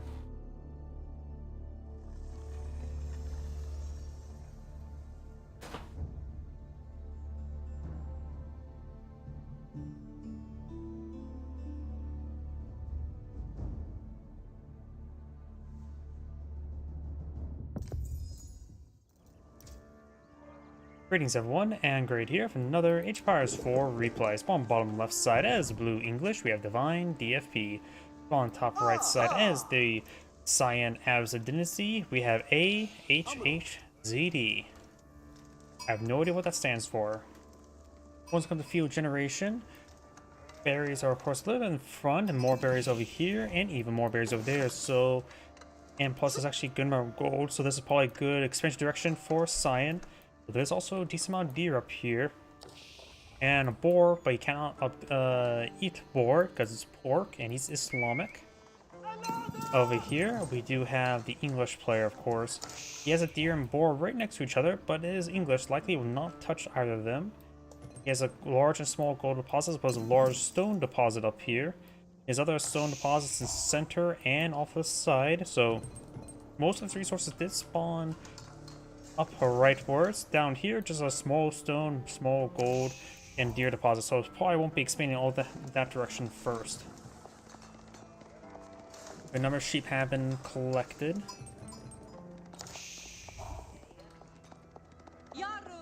Military wing now being deployed on out.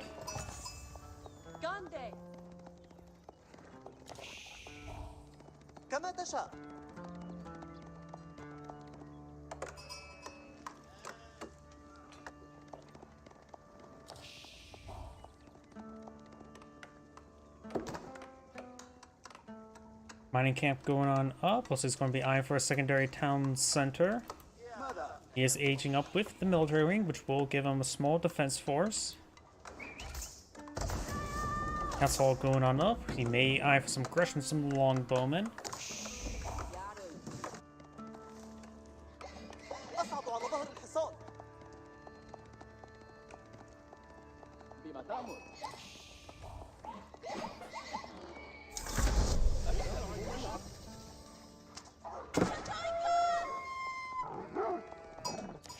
Wolf getting some bites there. As well, he has a good number of sheep there. 5.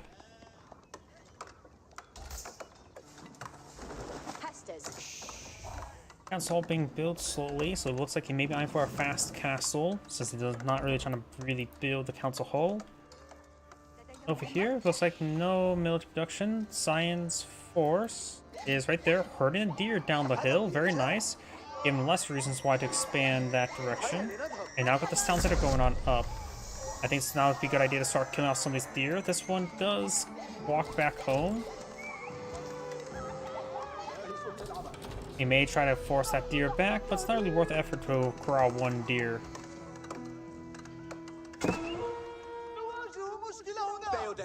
We got the longbowman being employed on the field now, being a bit aggressive. But its town centers will keep his villagers nice and safe.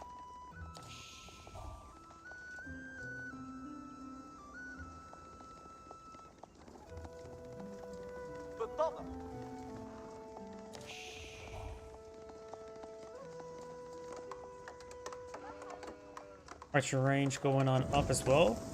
Does scout a what's it called, a campfire there to help spot for his stuff.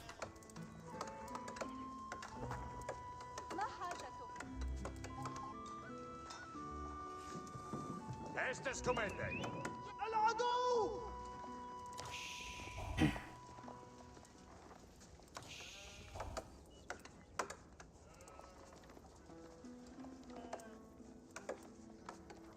أعبر راكبا تحت الهجوم سأركب سأنفذ جاهزة للعمل. Longbowman does get a couple shots there on that scalp, and we'll see some arrows from the town center. The Habited player does not have any gold income at the moment, not aging up either. His gold is right there, a bit exposed. English player only has those two longbowman field. We got a third mana town center now being employed by the English player. Scout moving up there. Longbowman moving over here. Maybe we got an idea for Science Scout to put out that fire. Up north we got this scout. We'll spot a deer. Not deer, sheep. And it looks like the fire does go down. One of those shot by the town center. Longbowman now heading down the hill. Does get a mining camp up and going and an outpost for defense. 8 villagers here. He could be eyeing for a secondary outpost or more villager storage. Arrow slit is, or no, that's a fortified outpost. Got some arrows hit there. Does take some damage there. Longbowman's more or less getting thrown away. Longbowman can actually outrange the outpost there until it gets arrow slit, because right now the longbowman has 7 range, the outpost has 6 until arrow slit.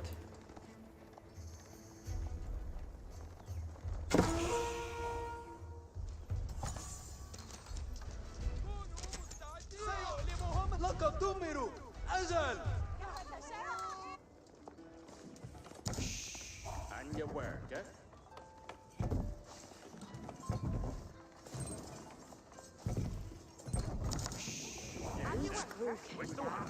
There are you worked. Got a good number of farms going on up. Veradon. What's the fitting? We got the archers before, getting some damage there. One English villager does go down. The English player does have one more town center his opponent, so he is starting to pull ahead in villager count. So these small little picks are very important. Who does not have textiles, but does take on another villager there. Even without blacksmith research, 5 is quite divisible on 50, as well as 75. So 5 by 5 is well 2-shot villagers.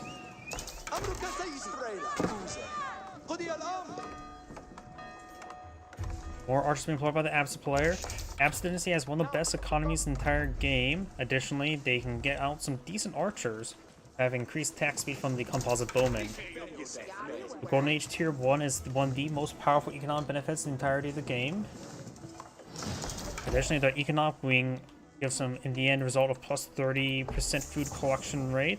In comparison to the English, they get additional also plus 30 for free. So the Absent Dynasty can get the same food collection rate as the English, though when it comes to enclosures, they don't have that capability. But their traders are the best in the game as well, where they're a third of the 2/3 the price, as well as potentially get up to like plus 55% collection rate. They'll only be outdone if you actually decide to spend the improved stone commerce on the Mongolians. But even then, that's just basically spending stone to get stone, which doesn't net you a profit. White Tower now going on up, as well as a Culture Wing, so maybe eyeing for a faster Imperial since he's going for Culture Wing. تم جيدا. They... Oh yeah, they made it so town centers can be affected by medical centers. Big buff to it, and actually makes it a bit more of a usable technology. So in the next stage, he has to choose either between the Trade Wing and Economic Wing. Trade Wing will probably do better in the long run. Economic Wing is one of those things you probably want to go for either H1 or H2. Looking good. See things working. لقد انتهى الأمر. I should do one. Never mind. Additionally, when they get to tier 3, they also get a little bit more production collection rate with all the villagers for all the resources. Just a small bit, never hurts. Of course, it's after a good number of structures of 60 structures. Boa is Ibun. There's some long bone next to this relic. God's swinker have been made.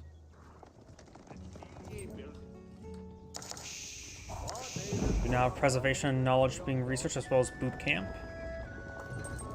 But mean a word. Send.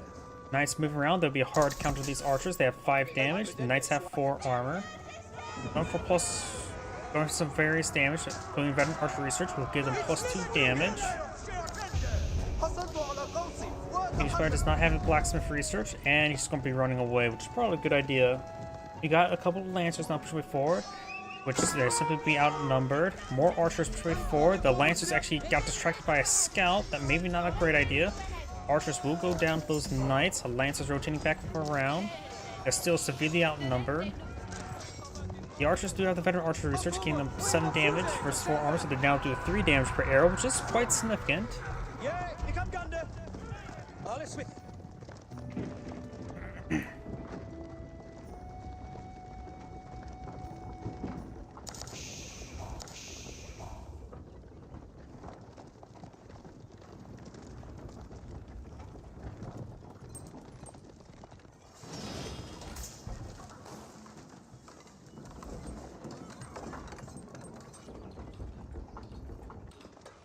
Look, you'll be ready, practice. Bit more range damage now for the Abyssal Dynasty. Building done. Inquisitor does get out some knights from that white tower. Longbone will quickly go on down. Who has picked up a relic. النصر من نصيبي. Has now claimed the relic. And now got the Berkshire Castle being put up there. We'll have... It should be able to cover the gold deposit. As well as keeping the stone and gold down here safe. And as well as can always go for boar and deer. Oh, he'll just probably eye for farms. Swinker have been made. Fast Enclosure will also get the gold income to go in. تقدموا بشجاعة يا رجال. يتحتم علي أن أقودكم. نحن تحت القصف. يا رجال. Benitez, stand in there. Knights charging the way forward. It's a good hit there. Oh, the work that done a The weapon matters. Yes, the weapon.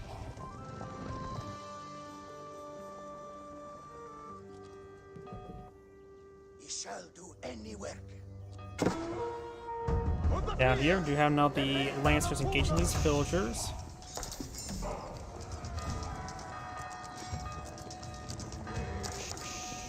Lancers taking some damage.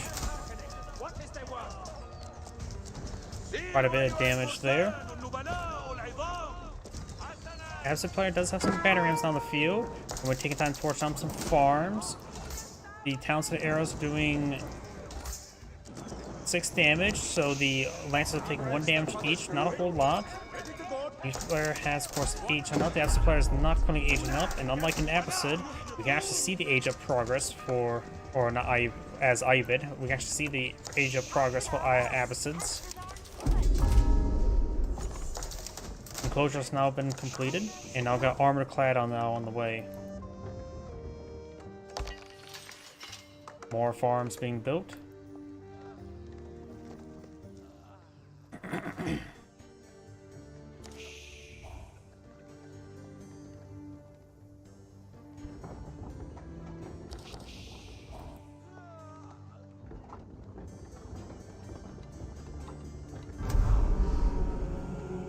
Sacred site has been captured. It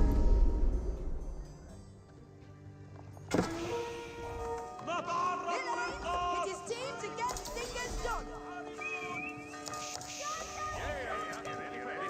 Villagers backing on off to town centers want to avoid those lancers. Knights pushing engage the Imam.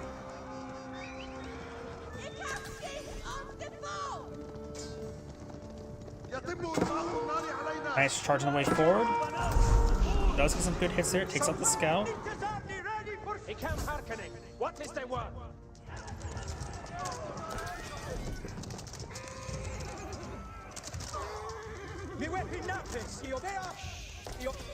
Knight does go down.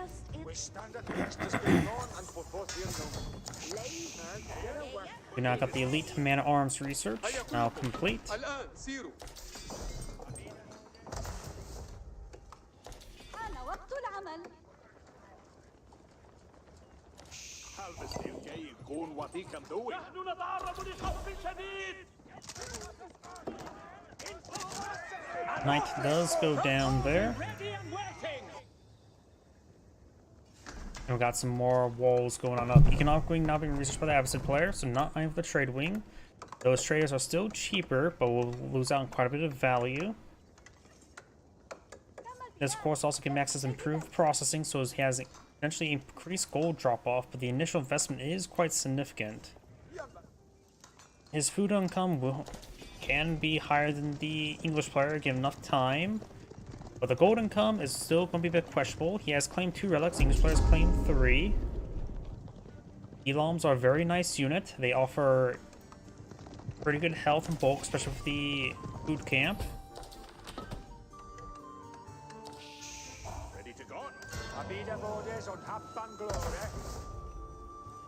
Got a line of stone walls going on up over here.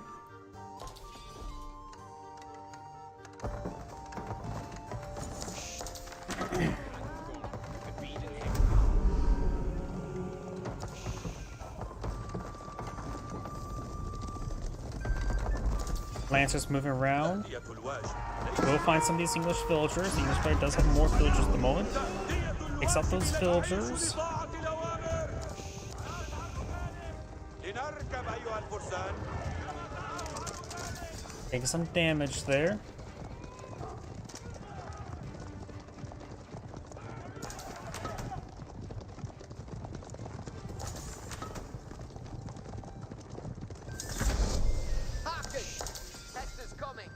Imperial Age now completed.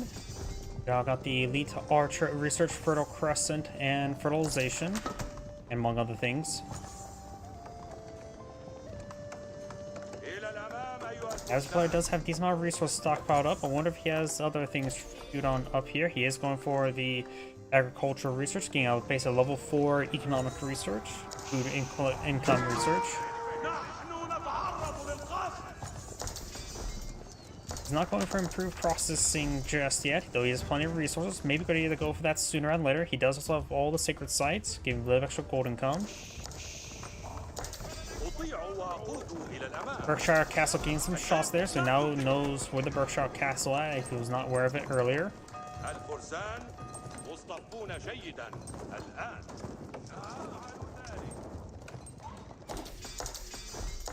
More walls have gone up over here. This entire region is now walled off with stone walls. More stone walls being built to the White Tower. And these lancers are moving around. May find an opportunity to hit these villagers to collect this gold. What day dost thou of me? أيها الفرسان تقدموا نحو More arrows running on him, gets some good damage here. We have a task then.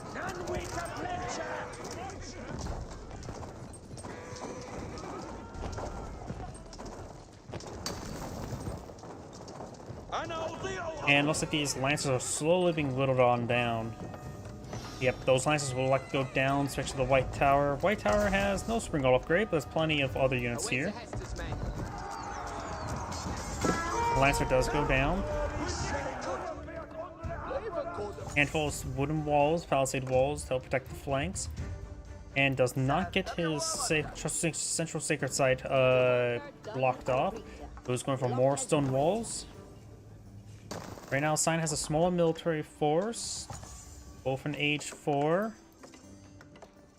Improved processing has not been researched. You always go for camel support for more armor. More barracks employed for the English, so you really should eye for something to really be effective against those man-at-arms. We do got some elite Ghiloms on the build queue. If you compare the two, Ghiloms basically have twice attack speed than man-at-arms. Send them forth.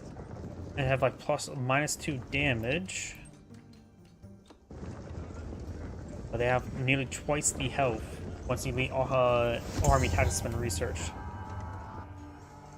There's one.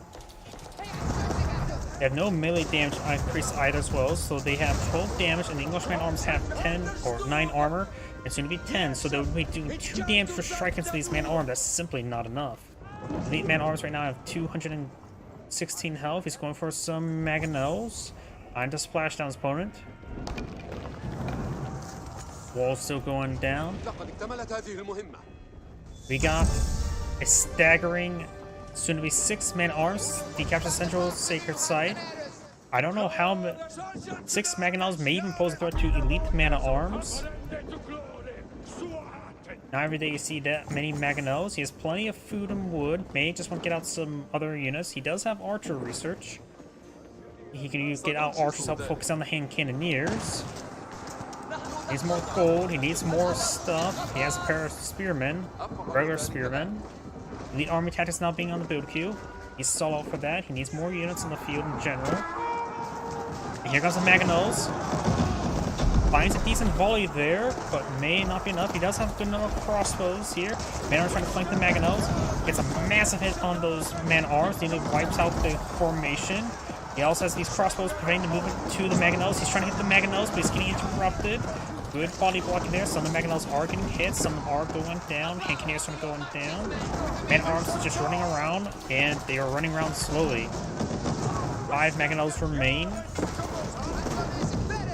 And the hand cannoneers threw too many rounds on the batter ram as well. Right defense there by the Abbasid player.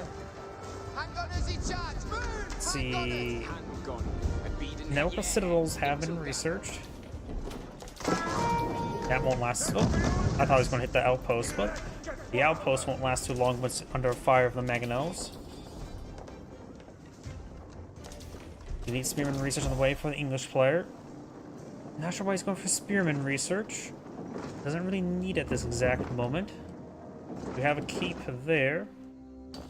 Granted, the term is exact moment. We have a Mollusk here.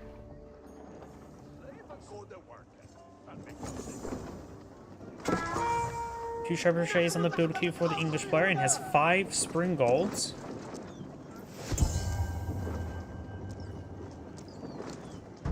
And now we do also have the adjustable crosshair research for the mangonels, have increased attack speed.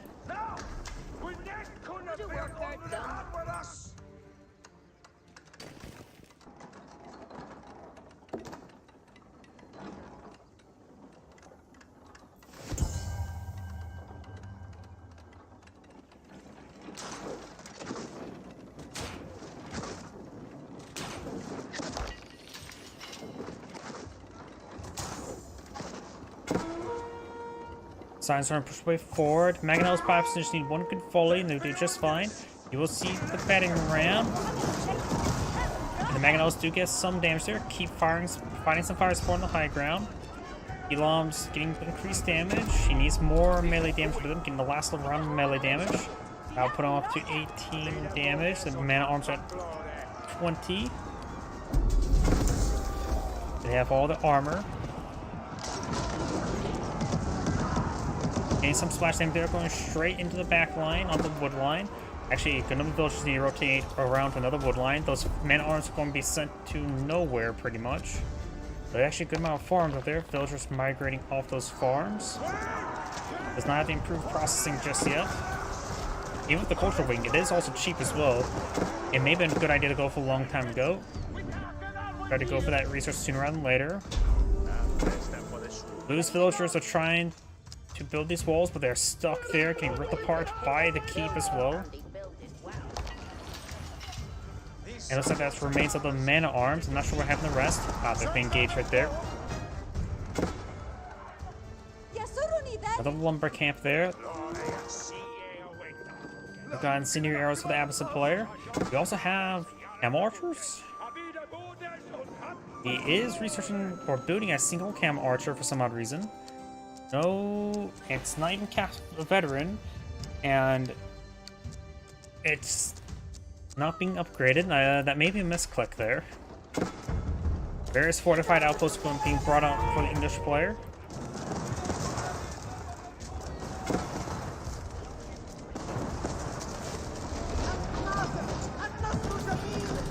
Got some damage there, very nice. You know, oh, camel sport, that's why. And the camel archers have a range attack, so they can send us into back line. That will also give us units +2 armor, make them have the same armor scheme as the English mana arms. Looks like some of these units are getting distracted by hitting that outpost. Trebuchets gain some damage from one of his blast projectiles. Don't see a siege workshop there for me to click on.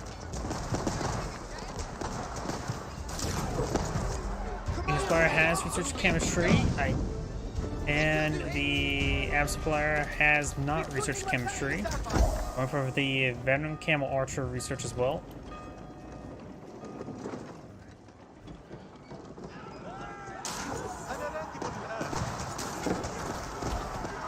Mangonels pushing their way forward, does take some damage there. Multiple Mangonels going down, just getting outranged, picked off one at a time.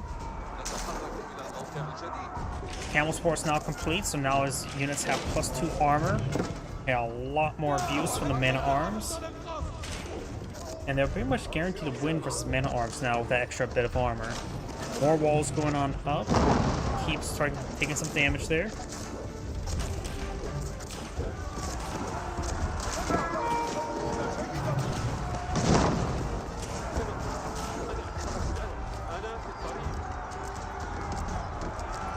Each player is starting to push his way forward. Got some hits there on that keep. And we've got science villagers backing on off.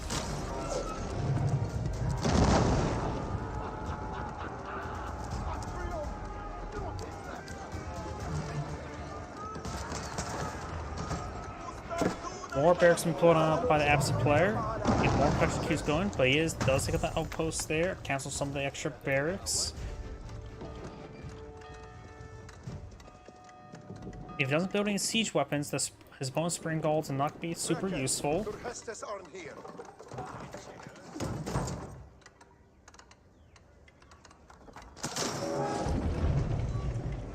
House of Wisdom taking some damage, does have a decent amount of health. Maybe a good idea is still send a villager or two to start repairing it. And right now the Abs player does have a good amount of resources. Needs more research going. Extra range armor probably would not hurt against the hand cannoneers. Each player has a massive amount of food, wood, and gold. And stone has a massive reserve of all resources. Though still very far getting out a wonder. Yeah, 5,000 each. 5,000 stone is something actually pretty difficult to get in this game. House of Wisdom's taking some siege.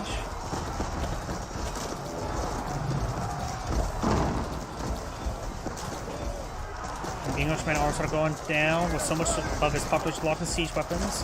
It's gonna be a bit tight up there. Does send some veteran horsemen along the flank. Does for going down, going for the elite horsemen. More Keylon's build queue, has a number of camel archers here to provide that camel support, and does have a good amount of crossbows in the back line as well as some hand cannoneers. Keylon's breaking their way forward, still got enough citadels trying to go for a gate here.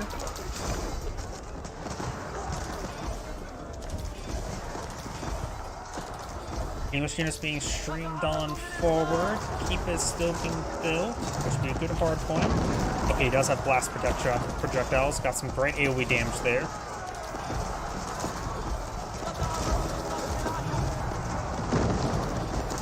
And a keep does get built there. Horsemen overrunning these trebuchets. Trebuchets gonna go on down.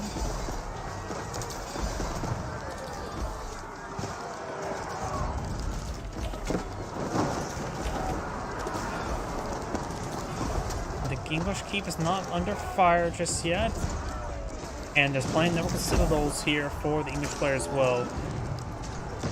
Rolls and miss there, Signstorm backing off, trying to go for a bombard. He's very low on population, needs more food income.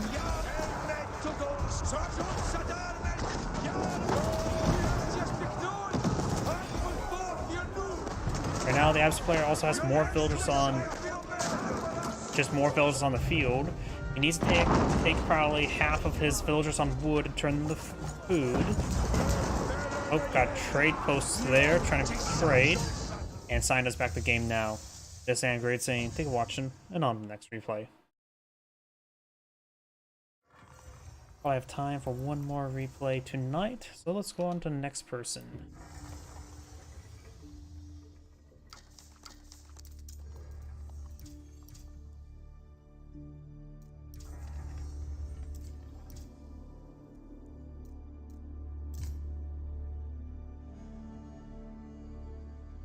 Short.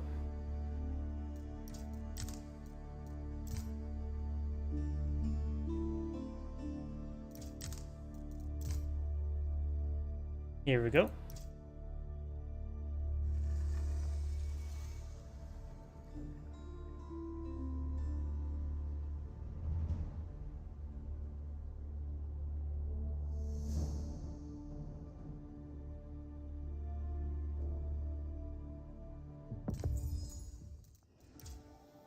Greetings everyone, and Great here for another Age of Empires 4 replay. Spawn on top right side as the Blue Order of the Dragon, we have Antotond.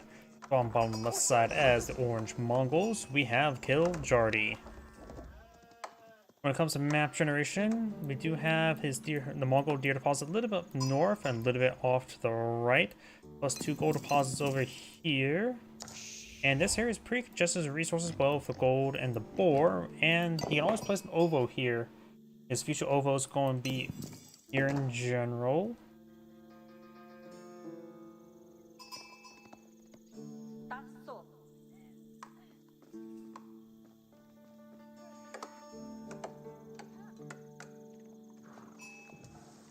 On straightforward, spotting right here.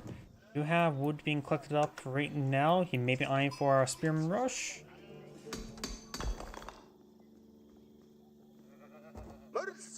And there's the barracks there, so he's going to eye for a bit of Spearman Rush. We do have one village in next to this gold deposit now. And he actually invested some villagers onto the farm, so he invested his initial wood onto farms.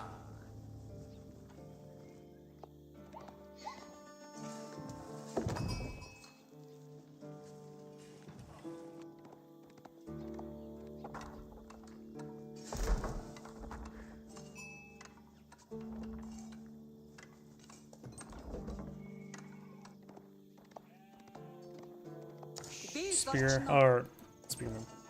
What am I thinking? Sheep have been found. Not only finds a handful of sheep there, which actually is a bit of a problem. Blue finds a lot more. A lot more. In fact, he can find even more. So Blue is getting rich off the sheep. That will really help out his food income. In fact, the point where he probably didn't really want to get these farms now. Either way, we do now the Spearman now pushing the way forward. He needs to get that gold collected up sooner rather than later.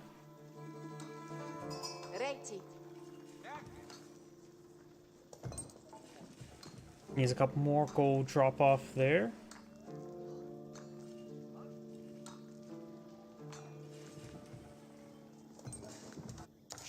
Over here, Spearmen now pushing their way up north. I forgot to put in ×2 in the early eco game. So now the Aachen Chapel Bimbo Field, giving plus 10% collection rate nearby. He does find a massive 12 sheep there. He's trying to stab some sheep. Does get a nice little distraction there. Deletes his own building time as well. There's a pile of rubble there. Literal piles of rubble. And he will go and deliver back these sheeple.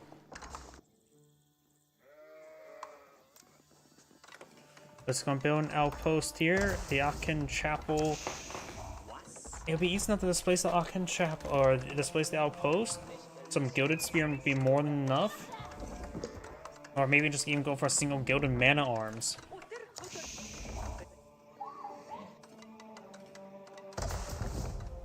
Aachen Chapel will be built. Lumber camp back here.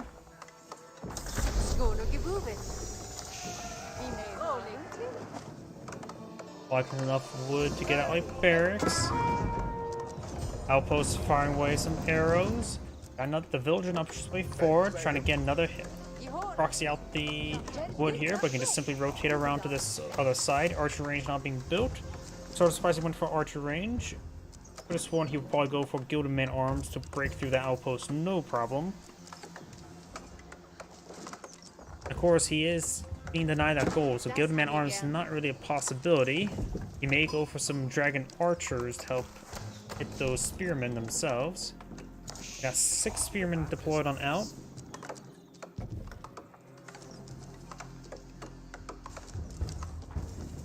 The Silver Tree is now being built. Maybe I have for some early trade.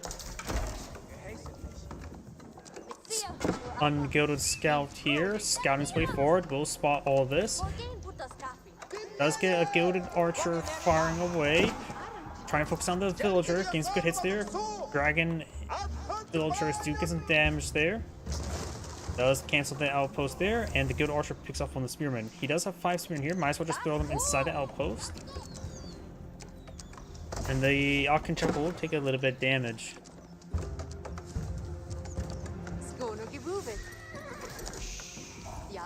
Got Gilded Horsemen now being employed out in the field. Can't resist the outpost fire. And we'll be taking out that sheeple. He's been led to slaughter and not to the glory. Barracks or stable going on up. He may be on for horsemen to engage the Gilded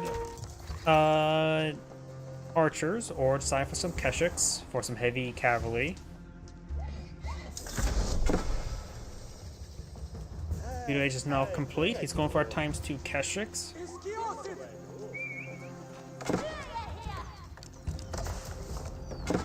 Howdy. Yep, it is Mongols. Got some hits there on the Gilded Archer. Khan gains some damage. Of course, the Khan's damage output's not great. Gilded Horseman in pursuit. Will be able to do 30 damage per strike against the Khan. He will 4-shot the Khan. Maybe he gets +1 armor. He will still... Actually, no. 4-shot. For...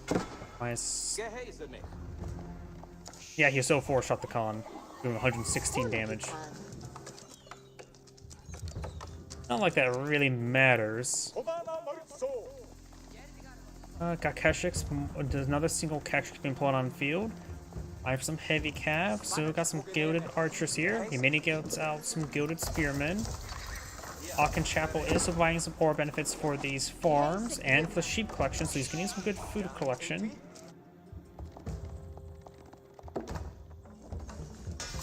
Barracks there, stable here. House here. That's what the villagers rotating around, try and claim Pumbaa. Actually, push away forward. Gilded Horsemen. If you compare a Gilded Horseman to Keshiks, Keshiks cost 200, Gilded Horsemen cost 240. They have 15 damage and 1.75 attack speed, and of course good movement speed. Well, Keshiks have also 15 damage, 145 health versus 250 health. Of course, they have 3 armor, and also higher attack speed. So they're probably very comparable.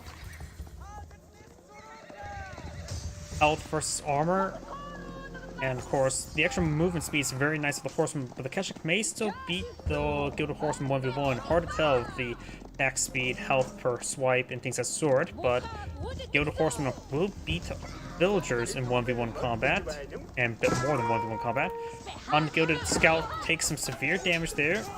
Trying to gauge the Gilded Horseman now, taking some severe damage. We'll lose a couple more villagers. Keshik's getting some great damage here. More Keshiks moving around, and the Scout will go down to Khan himself, or herself. Oh no, that's just the Keshiks with that female line.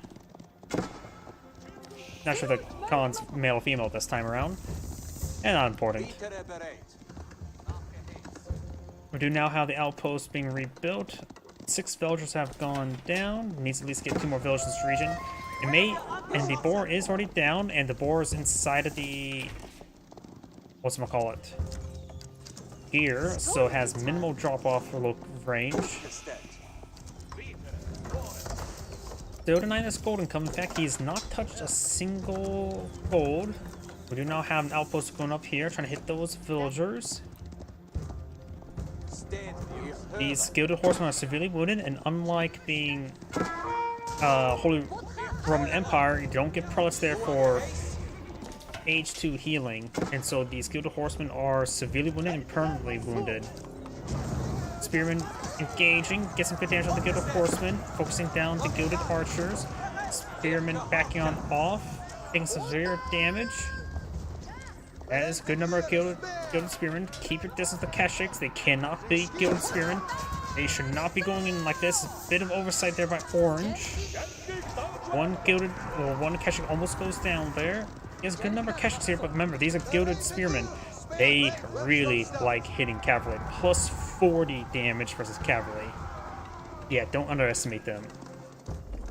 They may be slightly taller than regular spearmen, but they pack a lot more punch. Yeah, if you compare a Gilded Spearman to a regular Spearman, plus 40 damage, 12 base damage. Oh, the Mongols out of Spearman from the comparison to. It's like 8 damage and plus 20 damage, and they're pretty much times 2 Spearmen.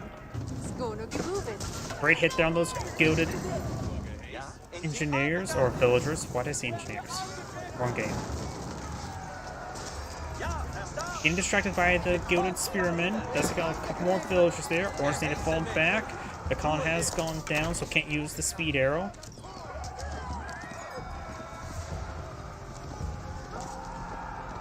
Keshiks just need to keep on running. Horsemen, these Gilded Horsemen have good movement speeds, but Keshiks will take some damage upon retreat.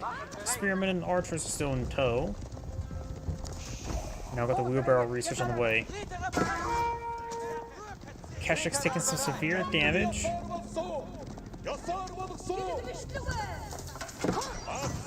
There's a speed arrow, getting a little bit extra movement speed. Getting some distance. Gilded Archers, or not Gilded Archers, Mongol Archers can hold the line. There's a Spearman to compare. Plus 20 damage against cavalry. Got a charge attack there from the Keshiks. The wounded ones started going down. Traitors getting hit. That is going to be a pretty big loss. Need to stop trading that direction, and I trading the other direction now. Gilded Horseman avoids the Spearman, and now the Gilded Spearman here, and very good numbers of Gilded Archers. Right now it's a population of 47 versus 13. The Warlord Dragon has a significantly larger army. No Whistling Arrow research. Which, you want to get that, if you're going for mass archers, it's a good idea to go for the Whistling Arrow research. If you want to get the, and you should get it before, as you enter Castle Age, or perhaps before you enter Castle Age as well, because the defense arrow is always very useful. Another traitor there.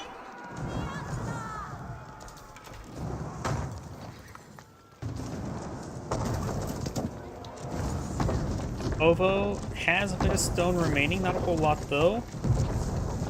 Probably a good idea not to rebuild it. You can always rebuild it later so you get an Ovo aura on the front line. Or back line, depending where the line is. Villagers taking some massive hits there. Town center does get 3 villagers inside the outpost. Gilded Arch or Gilded Spearmen getting hit by the Mongolian archers. Gilded archers getting some hits on the Mongol archers, and most of the Mongol force getting annihilated, just far outnumbered. Town center is firing away at a pretty good rate. It's good damage. It is getting +1 damage, which is very important. His opponent has +1 range armor, going for +1 damage as well. War could be interrupted. At least one villager will go down. He drew the short straw.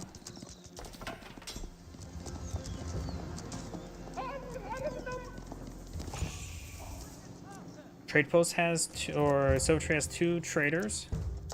Soon to be 1.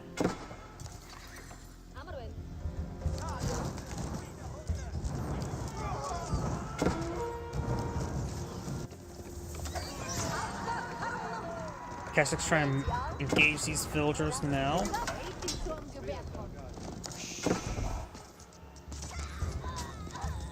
And those villagers all go down.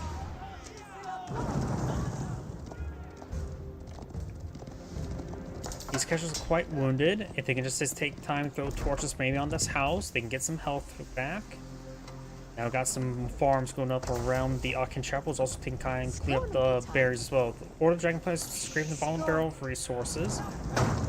Mongol player has a bit of wood to work with. Maybe need to get out some pastures, or maybe a fresh Ovo.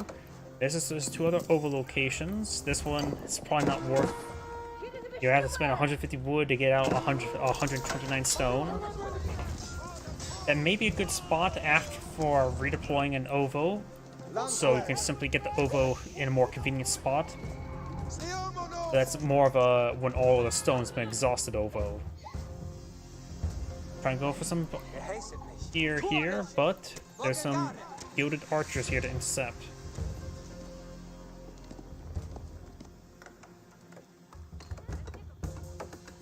Asher is now being built. He does need that food. He's out of military units, so he's just getting crowded into his own base. And when Mongol players get crowded in their own base, they tend just to die. Kashik does go down to the Gilded Spearmen. If perhaps cancel these structures, he can perhaps get another 2 pastures. I cancel those structures. Perhaps 3 if he has a little bit more wood. He has no economic research as well. And something I figured out how to place your sheep more into the town center around the border. If you have a sheep that's already there, like this one, if you rally on top of the sheep, then it puts the rally inside the border right there, which can make stuff a little bit more convenient. That's how you get the most optimal rally. You rally to a sheep, and it does not try to follow a sheep upon death. It will follow to its last known location.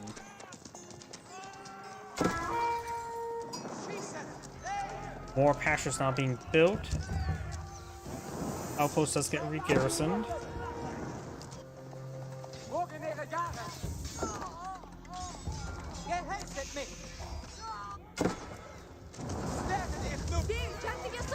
Villagers being tasked back to the town center now. Does lose some of them.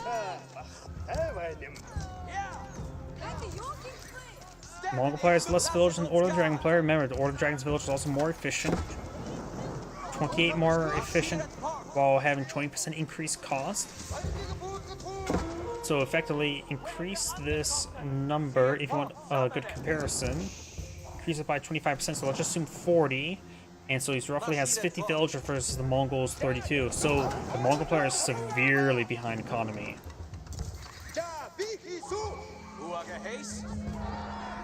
Additionally, he had... Oh, neither side has economic research, but the Akin Chapel at least gives the Order of the Dragon also additional plus 10% as well.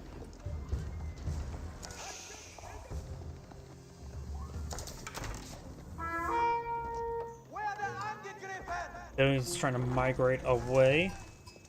The barracks has been set ablaze. Horseman taking some fire there. Takes out another villager.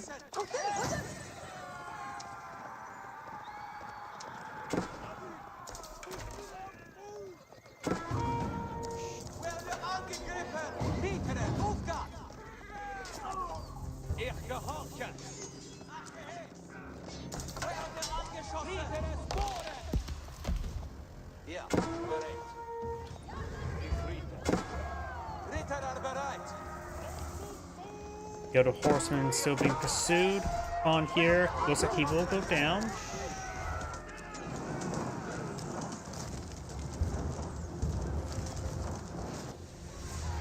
These villagers are being pursued as well. The Mongol player cannot lose any more villagers like this. Berries are being collected, but they are collecting at a pretty poor rate. Well, he probably just does not afford enough pastures to maintain sheep collection rate. They'll just slow going down. Yep, all those going down. Right now he does have 1, 2, 3, 4, 5, 6 pastures. As he has no economic upgrades, that's going to be can support up to 18 villagers on food, and he has more than that. So we have a slight surplus on sheep, which will be decent for transitioning his economy. Redeploys the gear for the wood line. As much as pain about it is, he can't. It's necessary sometimes. Villagers getting hit there as well. He has some archers here. More of those villagers going down. Spearmen charging like 4 into the guild onto the Mongol archers. Hounds are firing away. Horsemen still causing some troubles for the Mongol player. Both have +1 range armor and damage. No melee armor nor damage. Taking off the gilded spearmen.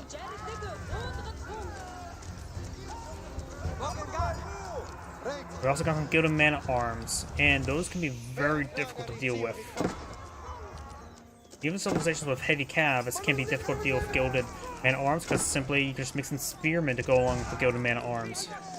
Or heavy infantry, I should just say in general. But given enough arrows, they eventually will go down. All those forces do go down up there. Kesha can be picked on off. Gilded archers trying to deal with them.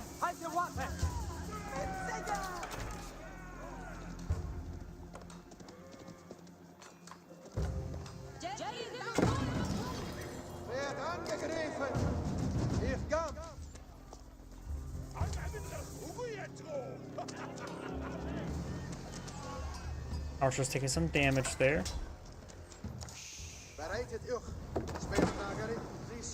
Gilded Spearman throwing some torches there. Gilded Horseman getting some hits on these archers.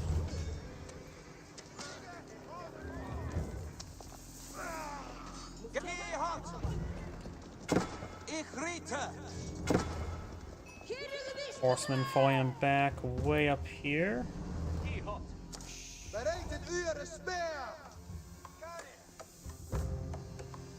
Achtet, Gehäuse! Bereit, Gesellen!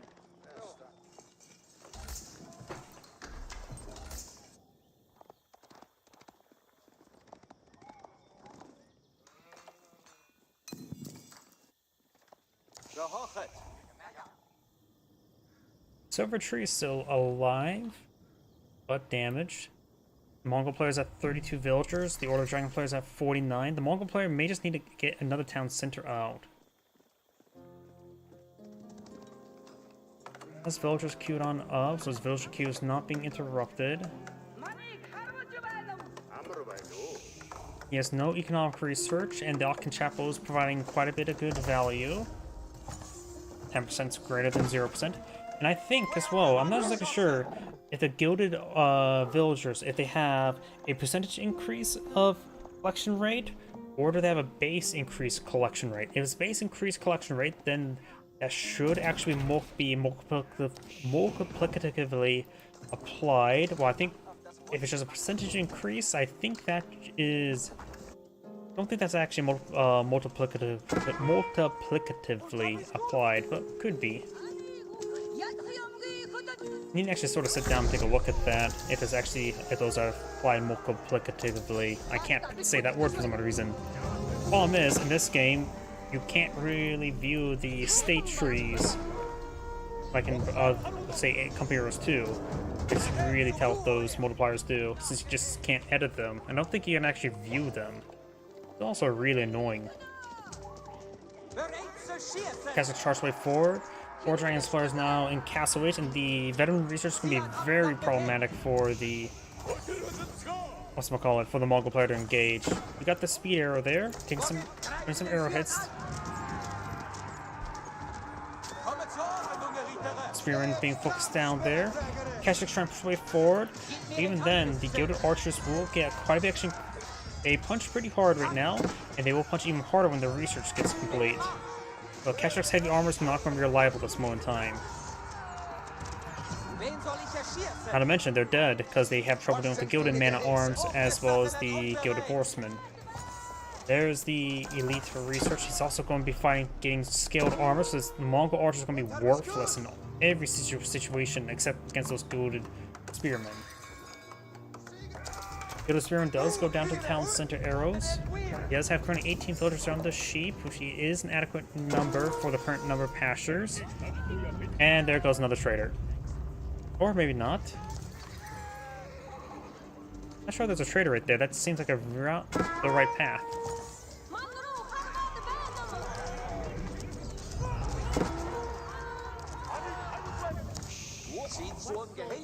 Keshik may have opportunity to gauge some of these order villagers.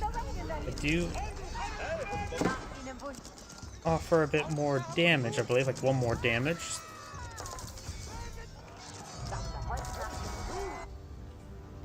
Nope, looks like the Keshik will not be engaging those forces. Gilded Man-at-Arms has 6 range armor, so these archers will only do 1 damage. Town Center will only do 1 damage. Yeah, I think it's game over for the Mongol player. And the Mongol player does back of the game. It's Angry saying, thank you for watching, and on to the next replay. You know what? I'm going to do one more replay tonight. I thought that was my last one, but I feel like I can do another one. My voice seems fine enough. Before I get started, I do need to rush one more time. My apologies.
My apologies, I'm back.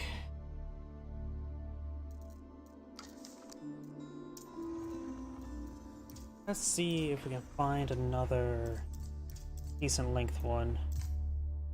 Okay, he has played no new games. 8 minutes too short. Short. A mega random. Huh. I haven't cast Delhi Sultan today, and it's also mega random. I'm always curious how these higher level players play mega random. You don't, since most of them play ranked rather than custom or unranked, you don't really see mega random all too often, so this should be interesting. And plus Delhi Sultanate. And I think Order of Dragon's not super common in the meta right now. I think Ayubid is the premier civilization. Greetings everyone, and Grade here with another H-Powers 4 replay on a mega random map. Spawn on the north side as the blue Order Dragon. We have Anto Tand, I probably butchered that name, and spawn as the orange Delhi Sultan player, we have Kill Jardy. And since it's mega random, I'm deciding not to fast forward through the economic phase, so we get a better idea of the map. This is a hybrid map. Of course, they don't know it's a hybrid map because it's mega random. Of course, there's a lot more fish for blue. Blue does spot the fish. I wonder, can you get out gilded fishing boats? 2 fish deposits here. There's plenty of shore fish here, but surrounded by trees, so that's probably not going to be touched. And there's plenty of fish over here as well, but it looks like blue has a better fishing hole. And both of them have a very safe fishing hole. In fact, there is a shoreline that orange to exploit and come over here. But over here, there is no shoreline. This area is not reachable. So orange has a safer fishing deposit, while blue has a bigger fishing deposit. Take that how you will. And so the map got quite a bit of gold right there for orange. I see a whole line of gold into a trading post. And more gold right there. In fact, orange has quite a bit of gold inside the map. Blue has two good gold deposits here. This one is course forward, and then he has a couple large and small in there, but there's a whole lot of trees in the way, so not the most convenient spot. And there's 4 trade posts on the map here, in which that's actually a naval trading post. You can see, if you look at the map, you can see there's water. You can see here there's water. That one I believe is a naval trading post, which you can do land trades with it, but it's a naval one. They really want to establish a naval trading post for that large body of water. I'm pretty sure 3 people can drown into it each year. And of course, got some various food deposits sent to the map. Deli Sultan can make use of the food deposits, such as the berries. And more berries here. There's also a fishing hole here, very useful. More berries here. So orange has quite a bit of food on the side of the map and has not spotted the sea. Let's actually switch out of caster vision. I'm curious what orange has seen. Orange has seen the coastline, so he made a conscious choice of not building out a fishing yard there. And what has blue seen? He's seen a decent amount of the map. I always wonder. Okay, that is different. I never really played Fog of War while casting, and I don't know if it's proper of what they have seen or have not seen. By the way, he is fishing.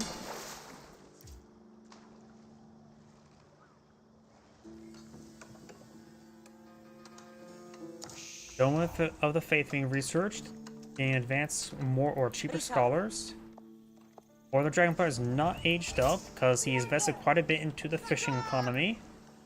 So we could see some aggression from the Delhi Sultanate. But I would perhaps like to see him actually go for some fish.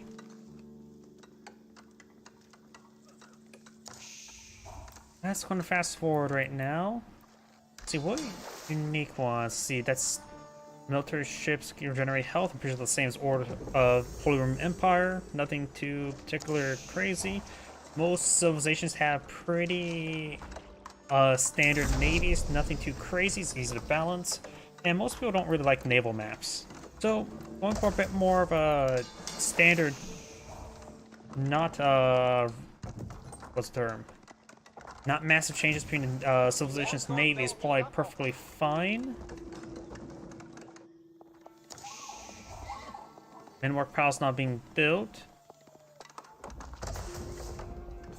Aachen Chapel's improved economy is not really necessary when you have fishing boats. And you probably can go solely onto fishing boats for food. Do not have a Ghazi Raider down Plona Field. We do have an outpost here. Get some damage there on those villagers, and he will be forced them back, no problem. More Ghazi Raiders.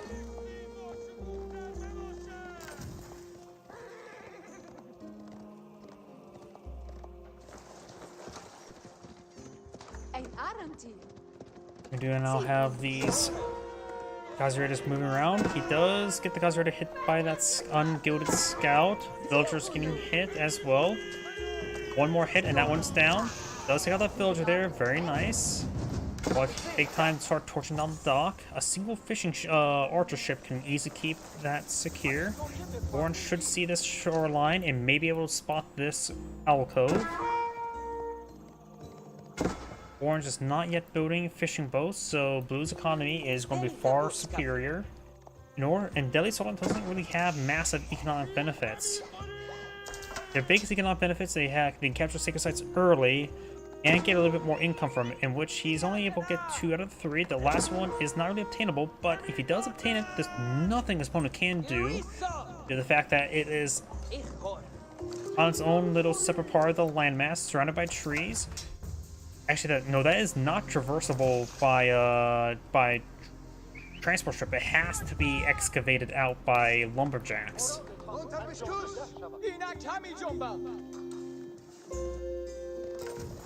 Got some villagers here. Not sure what they're trying to eye. Ah, they're eyeing for up here. Let's take a look at Orange's vision.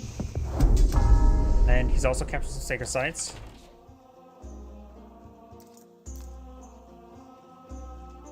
That is the wrong body of water. He does not know that. He probably has a good idea. That's probably the body of water. Yep, now I'll gain more vision there. Now you can see that's a whole pond with some delicious fish inside.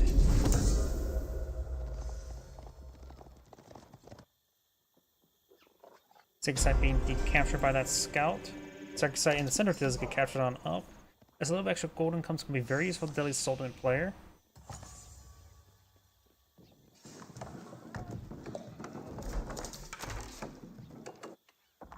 Oh,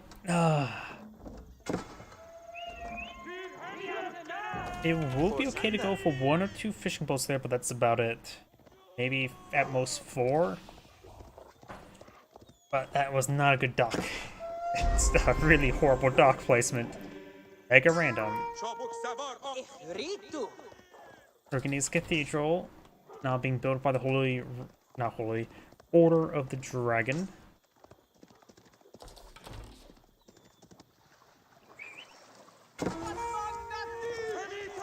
Fun fact, Vladimir Dracula was a member of the Order of the Dragon. Don't see how he got related to bats when everything he does is more related to dragons. Wolf there now getting bopped. Scholar there getting bit. You have a handful of gilded spearmen and as well as a gilded man-at-arms on the build queue. You won't be able to really torch down the outpost, so the emergency repair is available. And plus he does have the arrow slip in there, which means +1 range. Which will protect him from those archers. Gilded horsemen or Dazi raiders going forward. Get some hits on those gilded spearmen, but there's not too many archers. And now there's 1 less. 50% less damage output from the archers in this force now. And the other one's backing off entirely, so now there's 100% less damage from archers from that force. We've got a good number of fishing boats here. Got the archer ship on patrol move in a very good location, very nice. And there's 1, 2, 3, 4, 5, 6, 7, 8, 9, 10 deep shore fish for those to utilize there. So you probably should not go past 30 fishing boats. Yes, 30. I say 30 is a good number of fishing boats, so that should handle most of his food economy. You can always build some more fishing boats to go along the shore fish as well. And now we've got that Gazreda going down.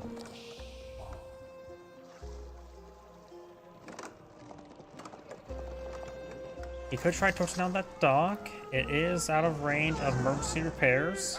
The archer ship can provide some shore bombardment.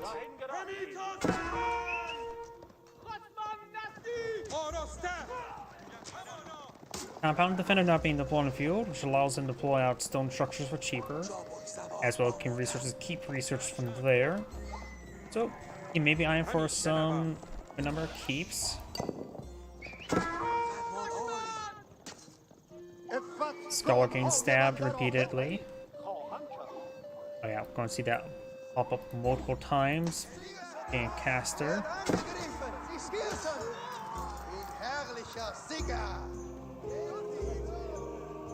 Sorry, I just want to make sure that notification doesn't pop up. He does have some villagers there collecting up those berries now. Got the villagers collecting these shore fish. Now's a good time to place down a dock over here.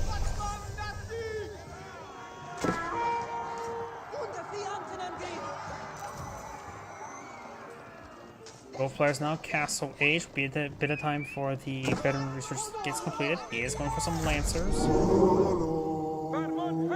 not convert that spearman. Speerträger, haltet fort! Was soll ich tun?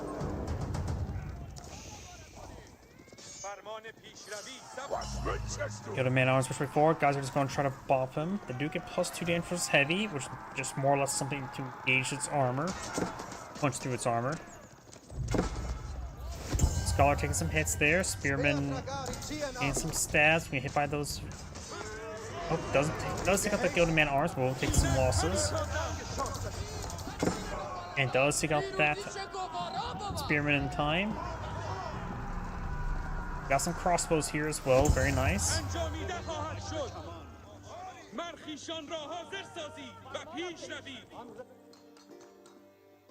Border Dragon does have more civilians on the field, thanks to all those fishing boats. 19. I still say he should get another 11 more. Spear brace there.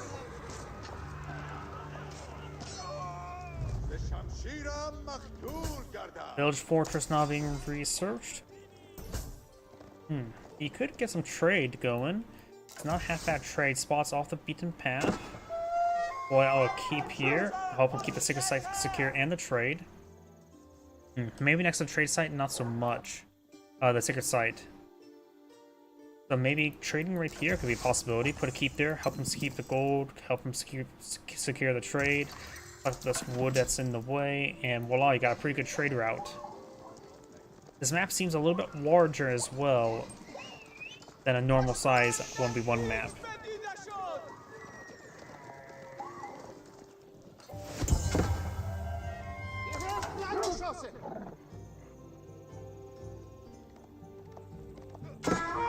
Villager trying to push way forward. I'm trying to put Doc there, but his opponent has not gone for fishing boats. He may have not realized that just yet.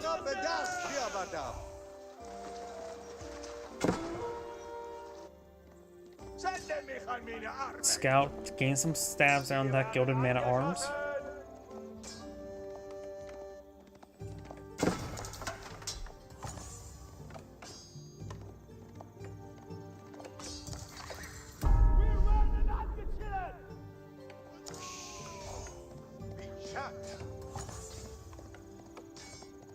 Lancer does get a strike there. The Lancer should beat the Gilded Man Arms.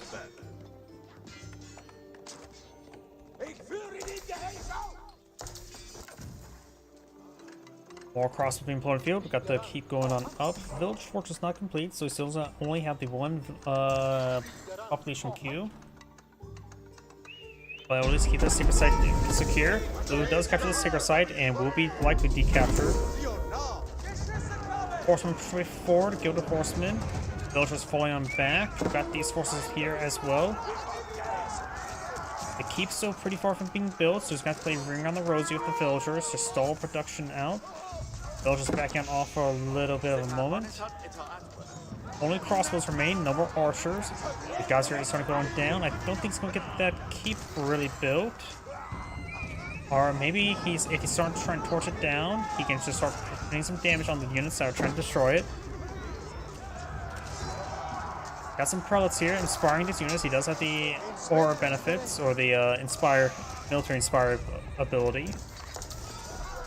Prelate does go down there. Villagers getting hit now. Those villagers have gone down, and he can't be losing villagers like that. He has 3 villagers remaining.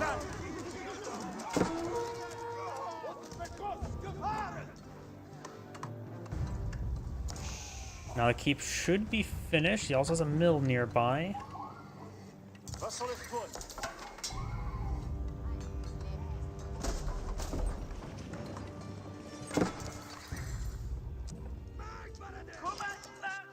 You now have a dock here, but there's actually no shorefish over nearby it. There's one there.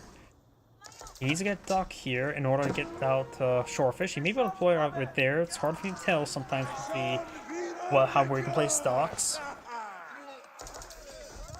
But that dock is in a horrible spot. You can at least get the research going, might as well. Additionally, that can be good for the... What's that one called? Get food income from having more research. Though, it will probably be better go for the Tower of the Sultan Tower Elephants, because there's plenty of food here to help supplement income, so you don't have to utilize that landmark. More lands connects on the fields, more horsemen, spearmen, going for a large amount of light melee. Got quite a bit of anti-heavy here. So more archers are in order, or should be made to order. Also running out of fishing here. These villagers may want to stop collecting the fish. Let the fishing boats finish it off, because once they get that completed, they will have to be deleted. Oh, that's a market there. Oh, he built a market there. Next is this very impressive stone pile. Guess I'll build on the hill, it can make it a bit larger. Looks like almost a cliff face, honestly. These villagers back here may be hit. Village fortress not complete, so he does have additional villager queues. He does need that.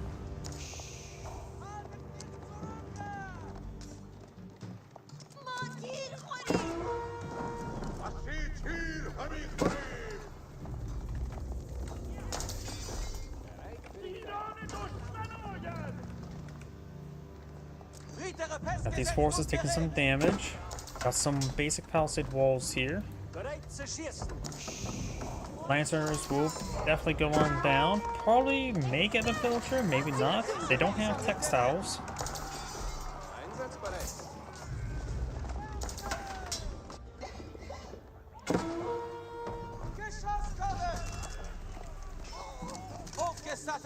Good damage on those goaded horsemen. Now just one wounded, one remains.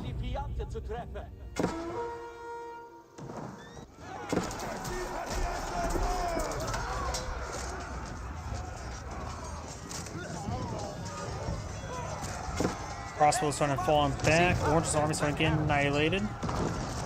He's definitely has a massive economic deficit.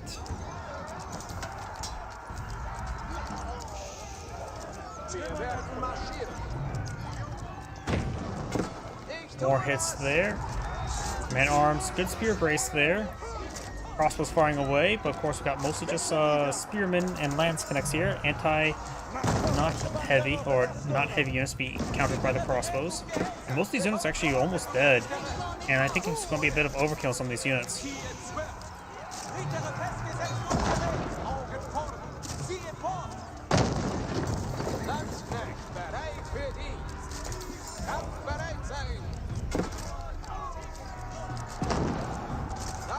Crossbows gain some damage there. Lance connects for these formations. There may be some bleeding effects. The keep, however, is taking severe damage from these two trebuchets. Will likely go on down.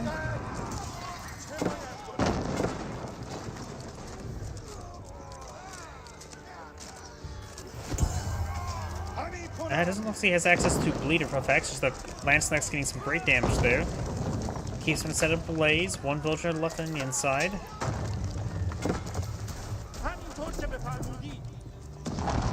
The keep will go down.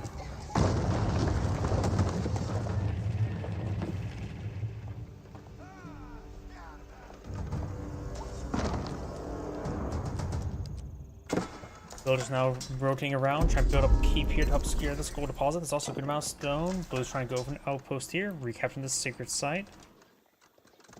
Goaded horsemen will spot these forces. We'll get some good damage onto them. Both sides have similar population military force, but Blue's economy is just very good. Blue also has enough gold to age up, needs a bit more food. Both sides have one relic. I'm not sure if the last relic is on the map then, if there is any more relics. Trebuchet is not engaged in the keep.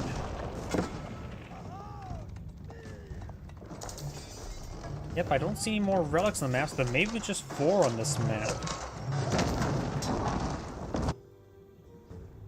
The deer. Got a good number of trebuchets. Crossbows firing away. Not a great unit in this situation.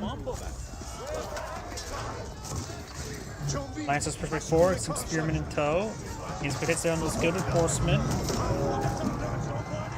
Got a horseman quickly going down for some of the gilded man arms with crossbows. Very good. He's going for more gilded man arms now, which actually not a great idea. Lance connects probably be generally better. Granted, they're probably really expensive. Yeah, that's 320.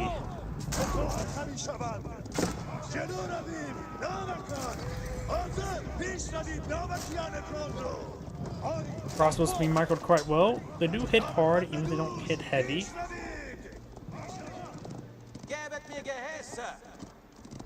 Down south, this keep has been fully destroyed. Actually, that's another big loss there. So he's having trouble maintaining those keeps for extra villager production. Does have this keep here. And there's still plenty of resources down here as well.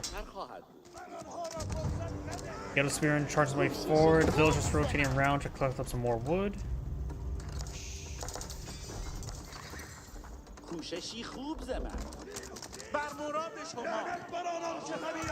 And does not take out that gilded spearman. He could probably turn around and shank him.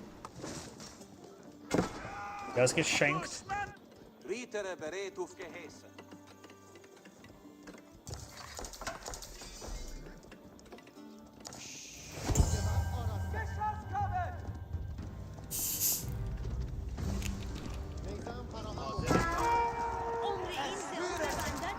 Gilded horseman gets annihilated there. The other one is making his way up around, finds a naval trade post, and going straight for that sacred site. That scholar doesn't have much health. I'm not sure where that fired. Does take out, not take out that Mangonel. Does take a nice volley there. Crossbows being hit.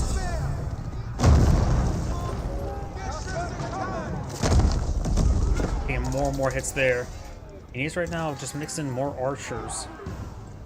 He's just been countered the entire game.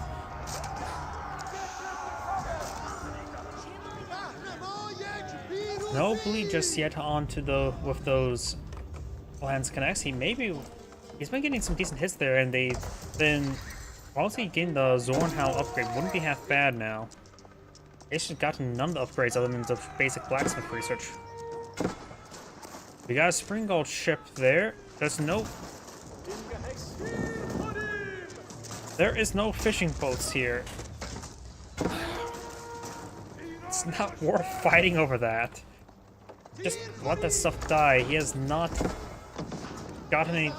Orange has not deployed on fishing boats there. Just let him vest a navy there and waste his resources. If you're not planning to go for fishing boats, just don't even contest the water then.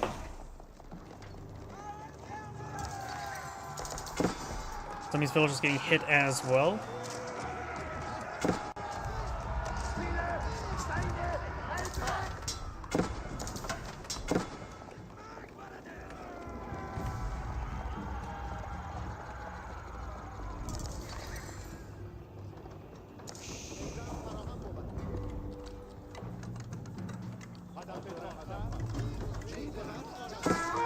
Good spear brace there.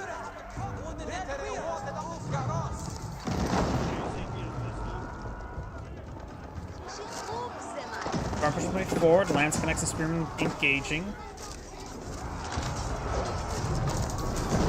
Outpost does go down. Springalds do take out one of those units. The rest of these forces now hitting these crossbows.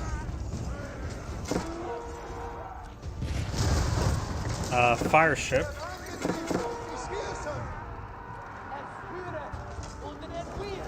Good, and that is the end of the replay. Orange does back out. This is great scene. Thank you for watching, and on the next replay.